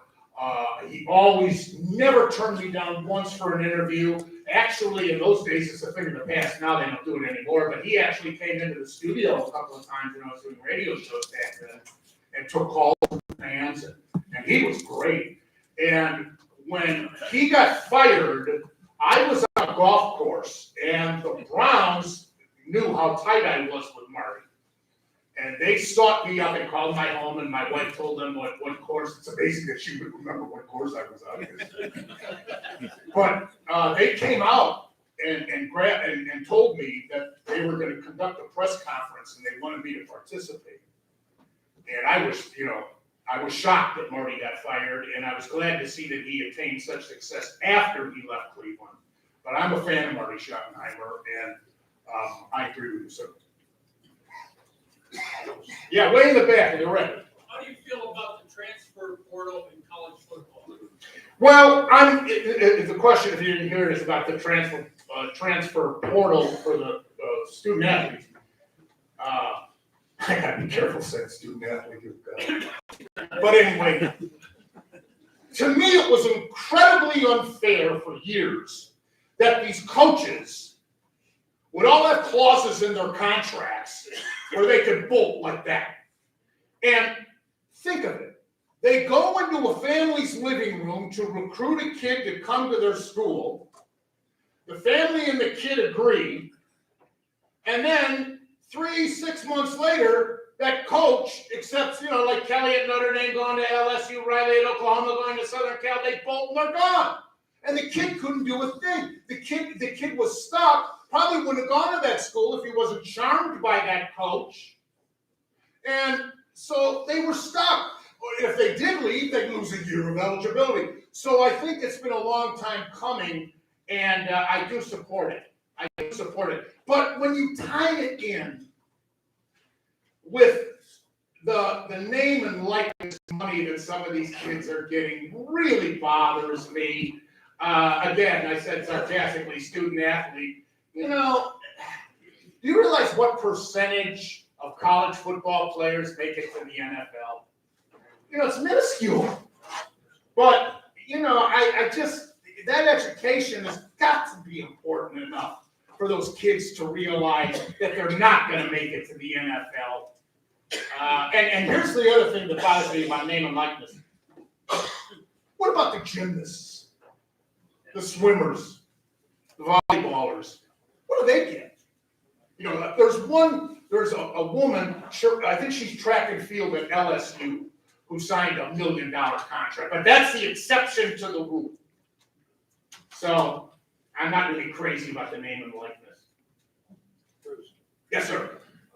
next year, the baseball rules change. Yeah. I have a few rules, but one of them I found out is that the pitcher can only step off the rubber twice. And so now you talk about a catcher, so it makes more emphasis on a catcher than throwing a base stealer out than would be his batting average. Yeah, the gentleman's asking about the new rules in baseball that will come into play next year. And yeah, I agree, you know. Because after you throw over twice, then that guy can just take off. Right, without being held at first base. Held at first. Right. Yeah, it's a good point. I'm very good. You know, I was one of Bud Selig's biggest critics. And I never thought in a million years I would be on the air or in front of a big group like this saying, "Bring back Bud Selig." This Manfred. You know, part of the beauty of baseball is there's no clock. You could have a 1-0, 2-1 pitcher's duel that is less than 2 hours, or a 5-6 hour marathon extra inning game. That's one of the beauties of baseball, in my opinion. Name me a sport where you are on defense when you have possession of the ball. Think about it. But these rule changes for speeding up the game. I mean, you see young people at ball games today like this. You know, Jim was mentioning the cell phones. Thank you, Jim. I haven't heard one go off yet. I'll vote for your reelection. But yeah, you know, they're like this. How many of these young people do you think know how to keep score? Yeah. So I'm, you know, and the guy at second base, I thought it was Clevenger, the former pitcher of the Indians, now at San Diego, said it best. He said, "Do you realize how difficult it is for in an extra inning game for a batter to get to second base with nobody out, let alone the pitcher, the dilemma that puts the pitcher in?" And I totally agree. I don't like a lot of these changes, and especially to speed up the game, like Manfred is obsessed with it. Obsessed. So, and then the other thing, as far as enforcing, you know, doing away with the shift too on both sides of second base, what are they going to do? Draw a line from second base to the center field, to direct center field? You know, that's like taking a bucket of paint and pouring it on a Mona Lisa. We'll see how it's enforced. But there's going to be some controversy if they don't draw a line, which I pray they don't. Yes, sir. I think they're going to force the pitcher to pitch in 15 seconds. Well, they'll have a clock. It'll be seen. The pitcher will be able to see it. I'm sure they'll have one behind the plate that he can see. Because if he throws over to first, does that count at any time? It's a ball. Yes, here. Sorry about that, Bruce. Don't ever apologize, especially after you've screwed up. Then just keep going. I just been going all of these rule changes, and I just want to say one thing is for sure: all these rule changes do is increase offensive productivity, whether you have an offense or not. You're gonna see a lot more 10-9 games and a lot less 2-1. I can guarantee you that. You done? Yes, sir. Well, if I didn't love you, He's right, though. It's all about offense because to me, there's no better entertainment than a 1-0, 2-1 pitcher's duel because the slightest mistake can cost the game. Please, fire away. I love spreading dirt on colleagues. Yes, sir. I thought the Browns should have kept Mayfield for one more year and drafted Pickens. I like Pittsburgh's situation with quarterback better than the Browns. You know, the worst scenario will be if Trubisky blossoms into a big star like Roethlisberger did and comes back to haunt us, like Roethlisberger from Finley and Trubisky from Menor. And I always liked Trubisky. I thought, I followed his career in North Carolina when he left Menor, and then, was drafted by the Bears. But yeah, we'll see. Gentleman said he would have liked to see Mayfield stay for one more year and then draft a quarterback, whether it's Pickens or whoever. But I mean, how much longer can you Browns fans be tortured?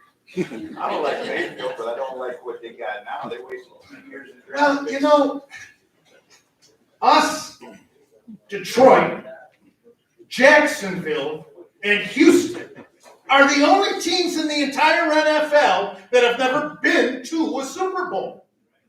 And Houston and Jacksonville are expansion teams. I have always argued that Browns fans are the best fans of any team in professional sports. And here's why.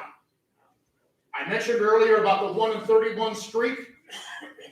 And you still would call up on the air just talking Browns. The loyalty and the devotion from you fans to this football team is unmatched, in my opinion. I did a rant recently on an ESPN national commentator who said that the Bengals fans care more about the Bengals than the Browns fans do. And I went nuts on this idiot. I mean, it's just ignorant. It's just purely ignorant. Yes, sir.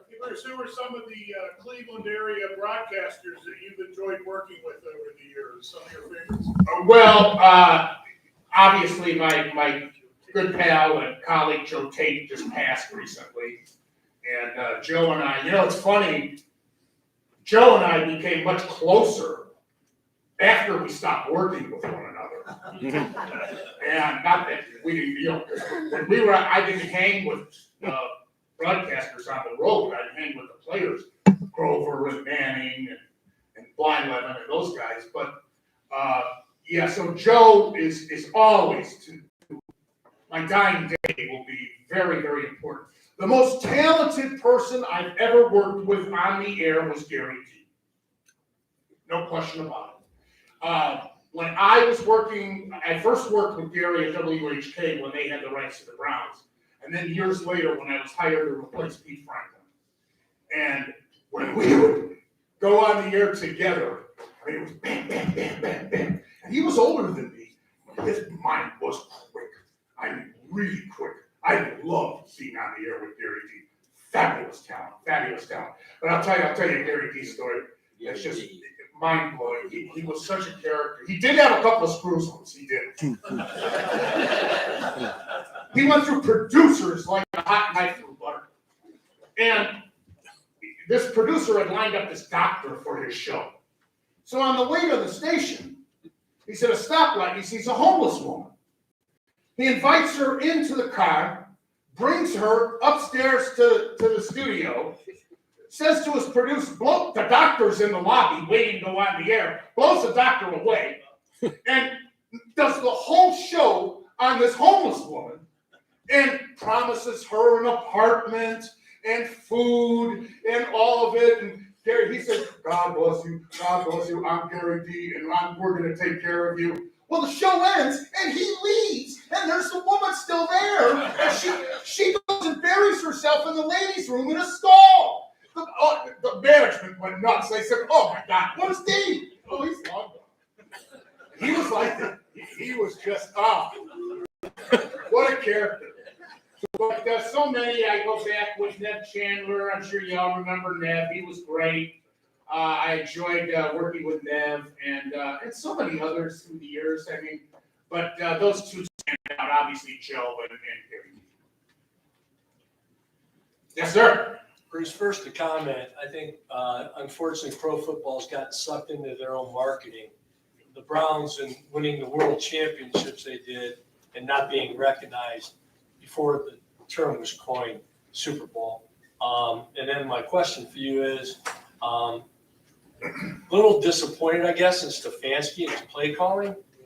Even when the national announcers are saying, you got the most prolific running back duo maybe of all time, one of the top 5. And we come out and you got Brissett in a tough role to start with, and you're throwing the ball. It was evident first quarter he couldn't find, the kitchen sink. What's your thoughts on Stefanski and play calling? Well, I hope if it gets to a point, and I don't think it will with Brissett, it might with Brissett, because Brissett is a very good backup, but let's not forget he is a backup quarterback. And he looked like it yesterday. He was efficient, but we're not going to the promised land with Brissett. He's a good backup.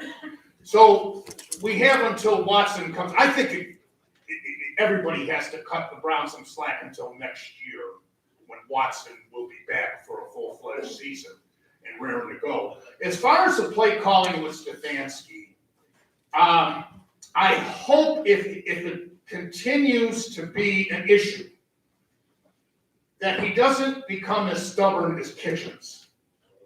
And a lot of these guys let their ego get in the way in that regard. I know Van Pelt. I belong to Columbia's Country Club, and Van Pelt does too. So I know Van Pelt, and he's very capable of calling plays.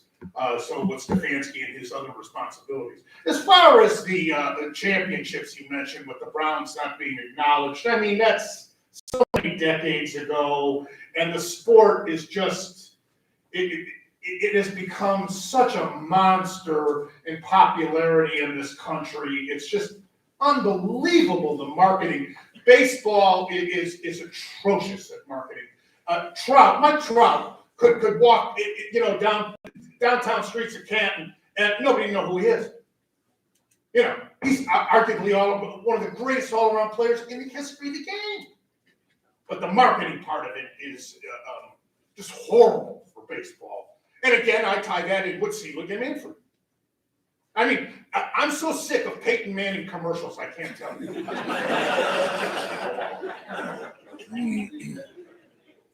Yes, sir. What's your thoughts on Joshua Dobbs? Dobbs, the backup, again, we haven't seen enough of him in real live action, so we don't know, but he certainly looked good in preseason for what that's worth. I don't put much stock in preseason myself because they're up against second and third stringers like themselves. So we won't know until somebody gets hurt and then he would be the next man up.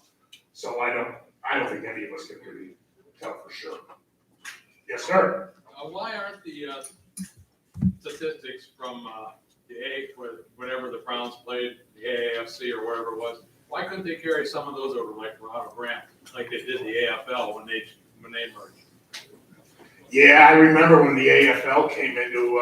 I used to watch Charlie Hennigan, Blanda with Houston, and those games, the New York Titans and the Chargers with Lance Allworth, and he's next door over here, great receiver. Good question. I really don't know. It's another example of Browns fans just being, the greatest of all time. And we should always remember those glorious days. The Browns are known for not quarterbacks. We're known for running backs and kickers. And this kid may be the best we've ever had. How about that kick yesterday? He's standing there. He could get frozen. And the NFL teams rarely draft a kicker. Browns took him in the 4th round. So they're to be applauded. I think when I saw this kid kicked in preseason, and I saw him at LSU too, I said, he's a weapon. And I actually thought Stefanski in the first half should have kicked that long field goal instead of going for it on 4th down, because this kid has got the leg. He's a weapon. I love him. Yes, sir. Do you think the Guardians will win the division? I really hope they will. I'm not so much concerned now about the Twins as I am the White Sox. They're on a roll. And Cease, Giolito, and Lance Lynn, who's healthy now, are all back and pitching very well.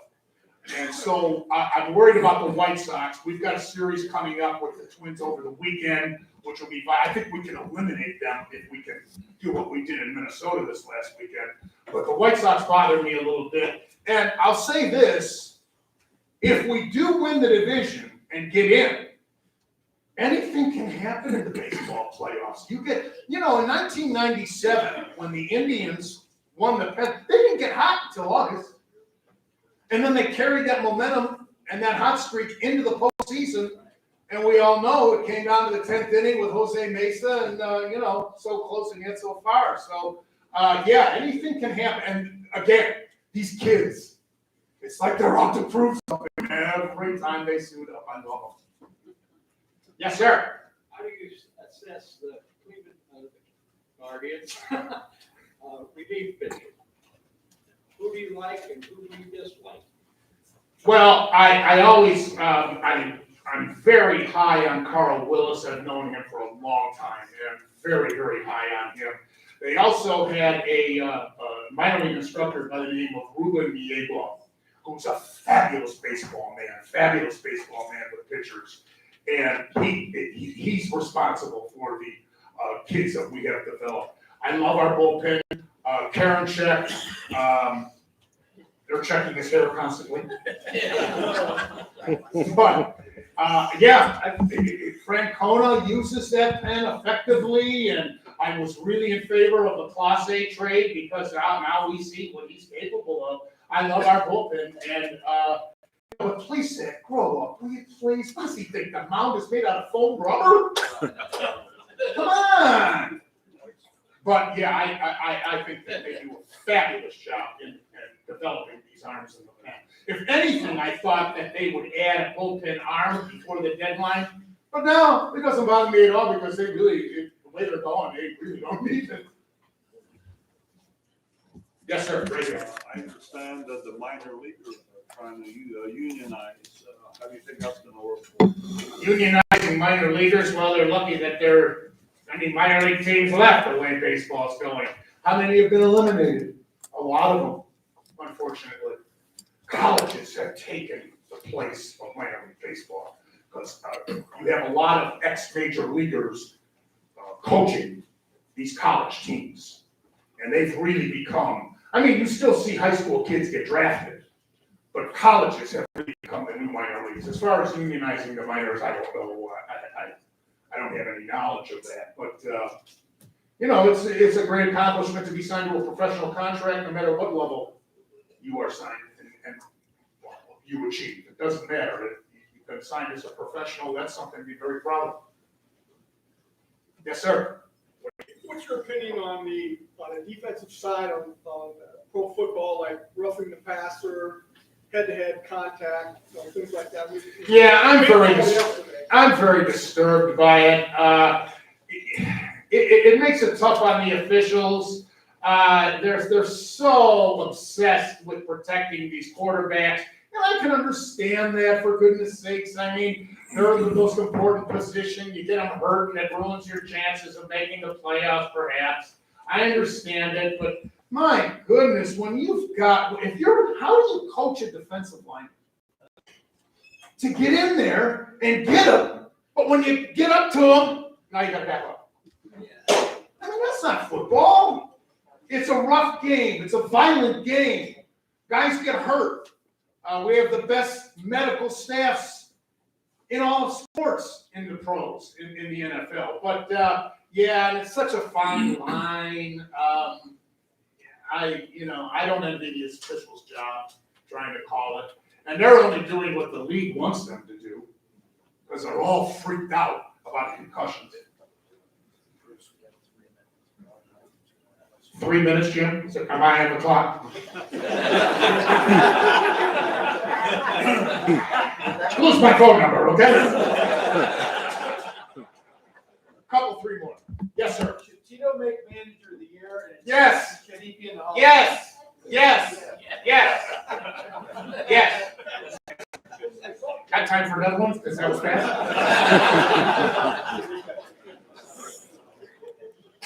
Yes, sir. This is kind of a personal question, but when you're playing Ben Carpenter, do you have to get a big toupee?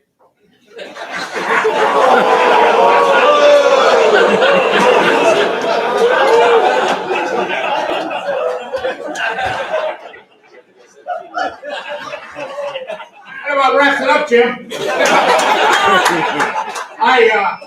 My wife sent away for these long choppers, these sideburns, and at the end of the play, I did get the biggest applause on the pause. I don't want to brag, but it was fun. One or two more, real quick. Anybody? Did you hear that? Jim says you all have to take their meds and get on with it. So I'm certainly not going to. Hey, love you. Thanks for inviting me. Always a pleasure coming down.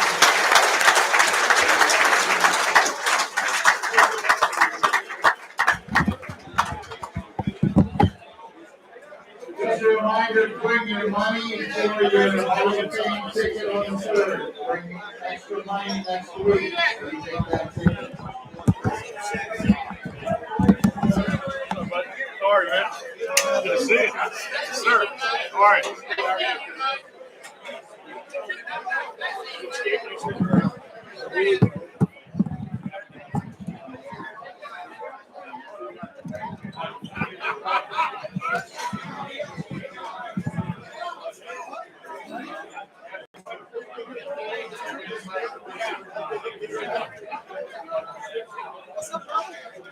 Okay, good to see you. Hey, Chris. Thank you, sir.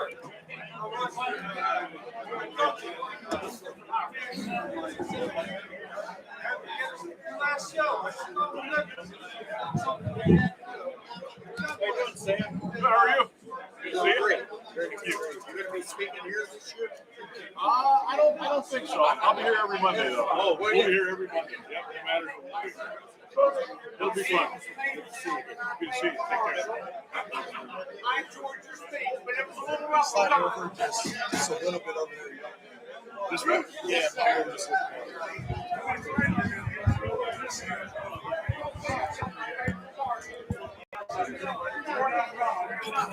Check one, check one, check one, check one, check one.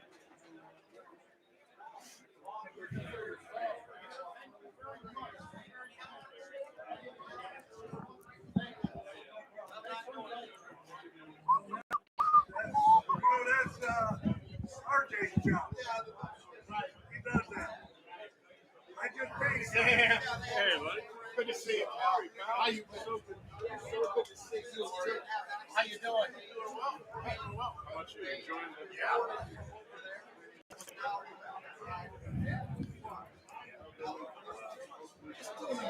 White tickets over here. Guys, have your white tickets. There you go, sir. Thank you.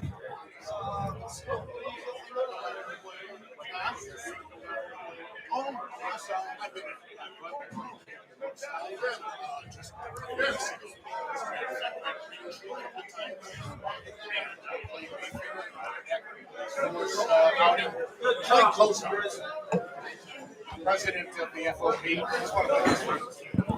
He comes to our house for Thanksgiving. He was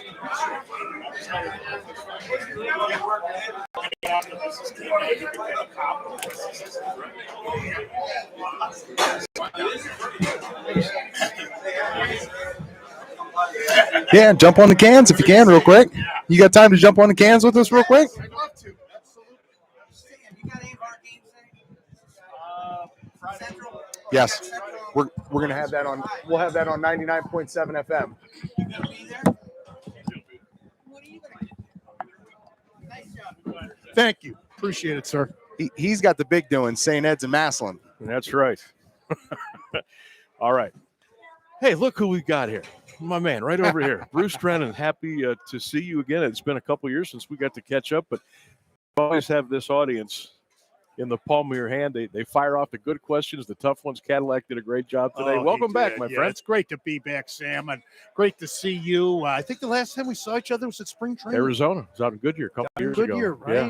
Feels like it was forever. Yeah, you're looking good. And Thank you. how's things by you? Everything good? Doing well. We get starting up this Stark Media thing. We're still doing high school football play, basketball, football. I've been doing Mount Union now for about 7 years, football, basketball. So great. Trying to stay busy. Yeah. Trying to keep everybody happy at home, and Yeah, you know how that good goes. for you. Good for you. So, great talk today. As always, you touched on a lot of things like you always do. I guess we'll start with the Browns. And God, what a I thought the NFL Hollywood scriptwriters were at it already yesterday. 2 minutes to go. Baker's got the ball. They go down to the score. York comes down and bangs one from 58. You couldn't ask for a better way to open up the season. And not just our game. Look at all the other games. Bengals, Steelers. The Cincinnati-Pittsburgh game and the Giants upset in their win over Tennessee. The Bears upsetting San Francisco was a big one, too. The young man from right over here across the street at McKinley High School, Dominique Robinson, who played quarterback here, is playing defensive end for them, had 2 sacks in his rookie debut yesterday for the Bears. Yeah, I'll be darned. There were so many great games. And, I made a bet with my producer on my radio show.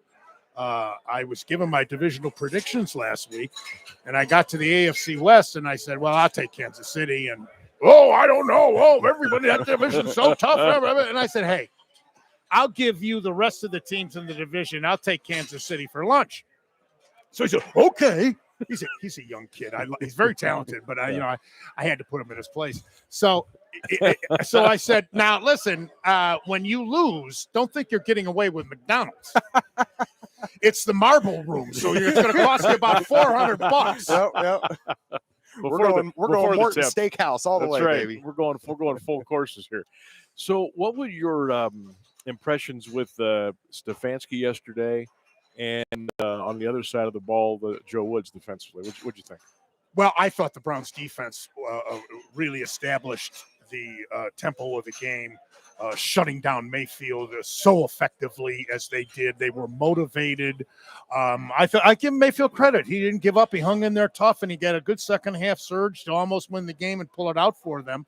But I thought the defense really overall played very well, except for the very end of the game. And then I choose to give Mayfield credit. But I really think Stefanski is a fine young coach. One of the gentlemen asked me during the question and answer period about his play calling. I think it's a little early to say he shouldn't be doing it. He's not Kitchens. He's sharper than Kitchens, a lot sharper. So I'm gonna cut him some slack. It sounds good. All right, the Guardians. Again, who would have thought it? Who would have dreamt it? And I think the major piece here you touched on is Tito. Remember, we haven't had the real Tito the last couple of years with the health problems, and he just wasn't feeling the energy. He looks like he de-aged like 15 years. Right. These kids got him jubilant and fired up and ready to go. And yes, you mentioned they don't know any better. They're playing with house money right now. Yeah, and you're right on target there, Sam. He is. It's refreshing to see him so energized as he is, and he's enthusiastic. And yeah, it's great to see. I'm so high on them. These young kids they're so enriched in the farm system too. Jones was sent down because they got to play him, and they couldn't play him up here because of Gonzalez and because of Quan. And if Straw can find his bat, look out, because he's as good at defensive center field. We've had great defensive center fielders, Manning, Lofton, Grissom, even though it was a short period of time. You know, we've had great defensive one. This kid could be right up there with them, but you got to hit. And I'd ideally like to see him develop into a 2-hole hitter with Quan the leader. I can't say enough about this Quan. He idolized Ichiro, and you can see it in his style of play, especially at the plate. He tough to strike out, stays alive in the count. And here's another thing about this team. Remember how for years we'd say, oh, those Yankee hitters and those Boston hitters are so disciplined. They work the pitchers. They get the pitch count up. That's our guys now. That's our guys now. Yep. You know, I thought it was interesting, a comment you made up there about the marketing in Major League Baseball and how a guy like Mike Trout could walk the streets of downtown Canton and nobody would know the difference. You know, I think I'm going to be taking in the Businessman Special on Wednesday where the Angels are coming into town. I don't know. I haven't seen the rotation if Ohtani will be pitching. Obviously, there's a chance he could be, but what do you make of him? I mean, what he's been able to do to come in here with the statistical stuff, pitching, the home runs. I mean, this is something we've never really seen before. Well, yeah, hands down, Judge should win MVP, but Ohtani's going to get a lot of votes too. Yeah. I don't think he'll edge out Judge this year, but he's going to get votes. He's an extraordinary athlete. And, they'll stay up into the wee hours in Japan just to see him in that Angels uniform, whether he's pitching or hitting home runs. He's just a marvel. And we've never seen anything like this before. So, I mean, enjoy. He's extraordinary. What can you say? And it's tough for those guys too, because I mean, the Angels, they kind of stink, and yeah, a little bit, right? Call it like you see it, right? But to have the guy like Trout, who you said could be going down as one of the best in history for what he's done, and then to have Ohtani there, but to know that you're not competing. How long can you hang on to these guys for? I'd really be peeved off if I was Trout. Because all these years he's been loyal to that organization and produced every single year MVP candidacy if he doesn't win it. And they've never gotten the team around what him have you that done he for deserves. him? Yeah. That's true. That's a great point. A couple more, we'll let you fly. You touched on the Cavs, the Mitchell trade. I, like you, felt at the beginning, that's a lot to give up. But if we are where I think we're going to be, those draft picks are going to be 24 through 30. I'm not really going to miss those too much. Markkanen, yes, good stretch guy, tough, hard-nosed, will play in the system. Obaji, probably going to be a good player, but, we got a good one, Bruce. We got Donovan Mitchell's a stud. And, he's only 6'1", but his wingspan is like 6'10", because he can jump to the ceiling, and he's got those long arms, and he's 6'1", and he hardly has to jump to dunk.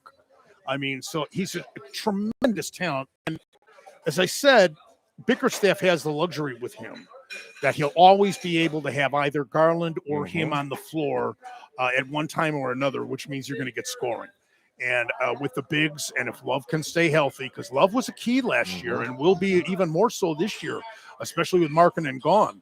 So, and of course, Mobley and Allen are tremendous, just tremendous. So things are really looking up for the Cavs. They're not getting the respect for the Eastern Conference contention that I think they should get, but I gotta look at them and Boston and Milwaukee. Who else? I mean, I'll take my chances with everybody else in the East. Yeah, no doubt. Before we let you go, folks probably want to know, what are you up to now? You stepped away from Bally's and the daily grind of it. I know you're happy about that. Yeah. You got K&R on the weekends. You're getting the sticks out a little bit. What are you up to? Yeah, I'm playing so much golf. I actually look forward to the days I'm not. But, you and I hit each other probably about 5 or 6 times over the summer at different celebrity outings. I know. I told him, I said, I ran into you in the bathroom, and I kind of maybe scared you a little bit. I said, hey, what kind of advice would you have for a young broadcaster getting into the game? He said, you must be crazy getting into this racket. Where was that, by the way? That was at the Wendy's Classic out there at Ashland. Oh, okay. Ashland. Yeah, the old country club, Ashland. That's the focus group, that charity. Yeah. And that's a good outing that we always play in. Yeah, I mean, I'm enjoying the heck out of it. I'm playing good golf, and it's a lifestyle, and my wife encourages me to do so. So I'm really enjoying it. And like I said, the once a week radio is enough. It keeps my feet wet, it keeps me active, keeps me involved where I have to follow everything, and I do, and I enjoy it. So I really look forward to being on the air, even though it's only once a week, and I think that's part of the reason why. I got a couple quick ones for you. So we're lucky here at Stark Media to have some good sponsors behind us, 2 of them being some of the nicest tracks around here in the Corey Golf and Event Center and Prestwick Country Club. When you start to think about the golf season coming to an end here in Ohio as the weather starts to change, you get one time to tee it up tomorrow anywhere in the state of Ohio, one last round. What's your go-to track? We have a lot of great ones. That is a fantastic question. First of all, and why? I run a Tuesday traveling league, and we played the Quarry already this year. Some of my guys hadn't played it and said, "Oh my God, what a tough course!" You don't feel like you're in Ohio when you play the Quarry. I was just at Canton Brookside 2 weeks ago. and you can't beat that. Mm. I'll tell you another one is Kirtland Country Club. It's fantastic. But I've always had a sentimentality for Canterbury. Obviously, the Firestones are great. But I think Canton Brookside is second to none. If I'm pointing right at you and you're the pin, the caddy will tell you aim over there. Yep. You know, you come up there on the it's 18th. just- I mean, I'm sitting up there with an eagle look, coming back down and end up bogeying it because you just can't get that ball to stop on those. Yeah, and you know, I'm actually going on a little golf trip downstate to Dover, New Philly area, playing black and gold. Yeah. And then we're going to play Oak Shadows in New Philly. Nice. And then play Zor. Nice. And so, yeah, I come down here a lot. I really do. I played in the Akron Police Force outing at Mayfair, and I've been at Raintree a couple times for outings. So, yeah, I'm down here a lot. One of my best friends is Clay Cozart, who's the president of the Akron Police Force FOP. And again, I'm down here a lot. What's your take on the Live Tour? You know, I don't blame them at all. I really don't. How can you turn down that kind of guaranteed money if you're that good?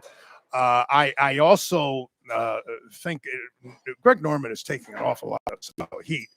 But every interview I've seen him conduct, he comes off splendidly well.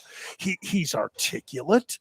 He tells it like it is. I wasn't a big fan of his as a player, but I really like him now that he's retired and running this Live.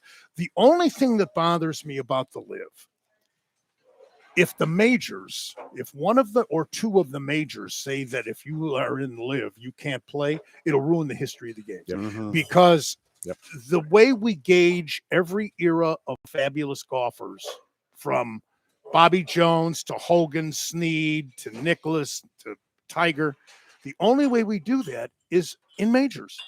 And if they prohibit some of the greatest players on the planet from playing, it will destroy the history of the game. I always said about Nicklaus, when Tiger was in his prime and winning majors like it was nothing. And, you know, Nicklaus won 18 majors, but he finished second 19 times in majors. Unbelievable. And I said, you know, Nicklaus has got to be watching Tiger, because at that time we thought he would easily shatter Nicklaus's 18 majors. And I said, Nicklaus has got to be in his den on a recliner, cussing himself out, saying, if I could only won 4 or 5 of those second places. Right. But as it turned out, he's safe. But yeah, I you know, it's 3-day tournaments with the Live. But I hope and pray that the majors allow these guys to continue. Yeah, no doubt. Bruce, thanks for coming over. We appreciate it. It's great to see you. Continued success. Enjoy that one day a week on the radio thing, and keep hitting them straight, partner. Good Anytime, Sam. Good to see you guys. Thanks so much. Thanks, Bruce. Appreciate you on the golf course. Yep, no doubt. I'll be out there. Thanks, guys. There you go. Bruce Drennan, one of the greats of all time, the sportscaster, broadcaster of the Cleveland area. Catch him on KNR on was it 9 to 11, I believe it is.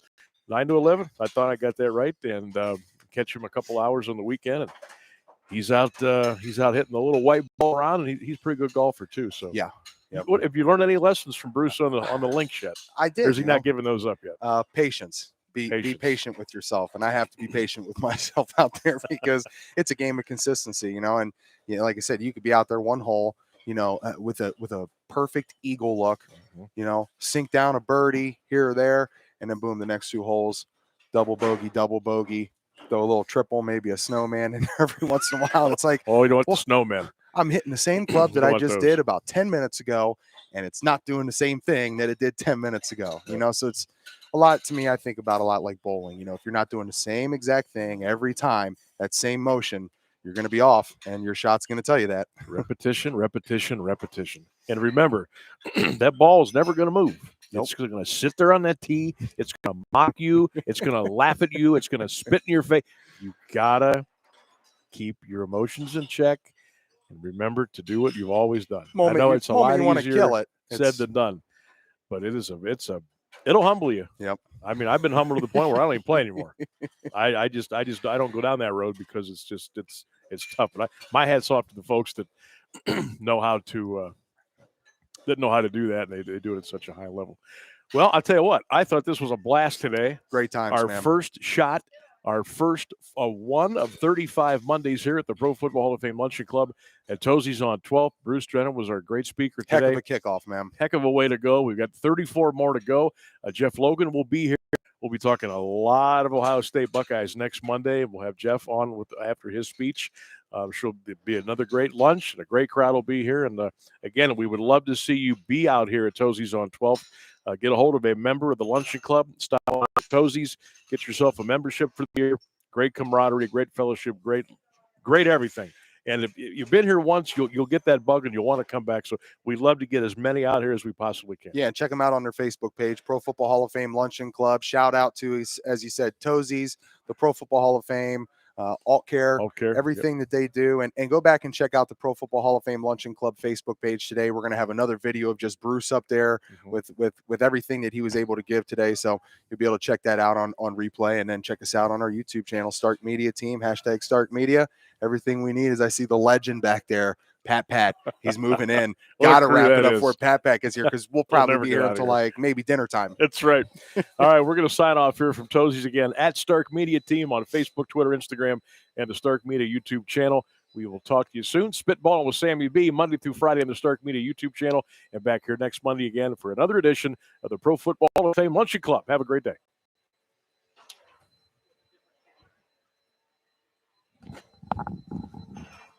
Share that other camera angle, because they're bitching about it back there. Oh, geez. All that fucking money on a background. You can't see it. I go, I'm out.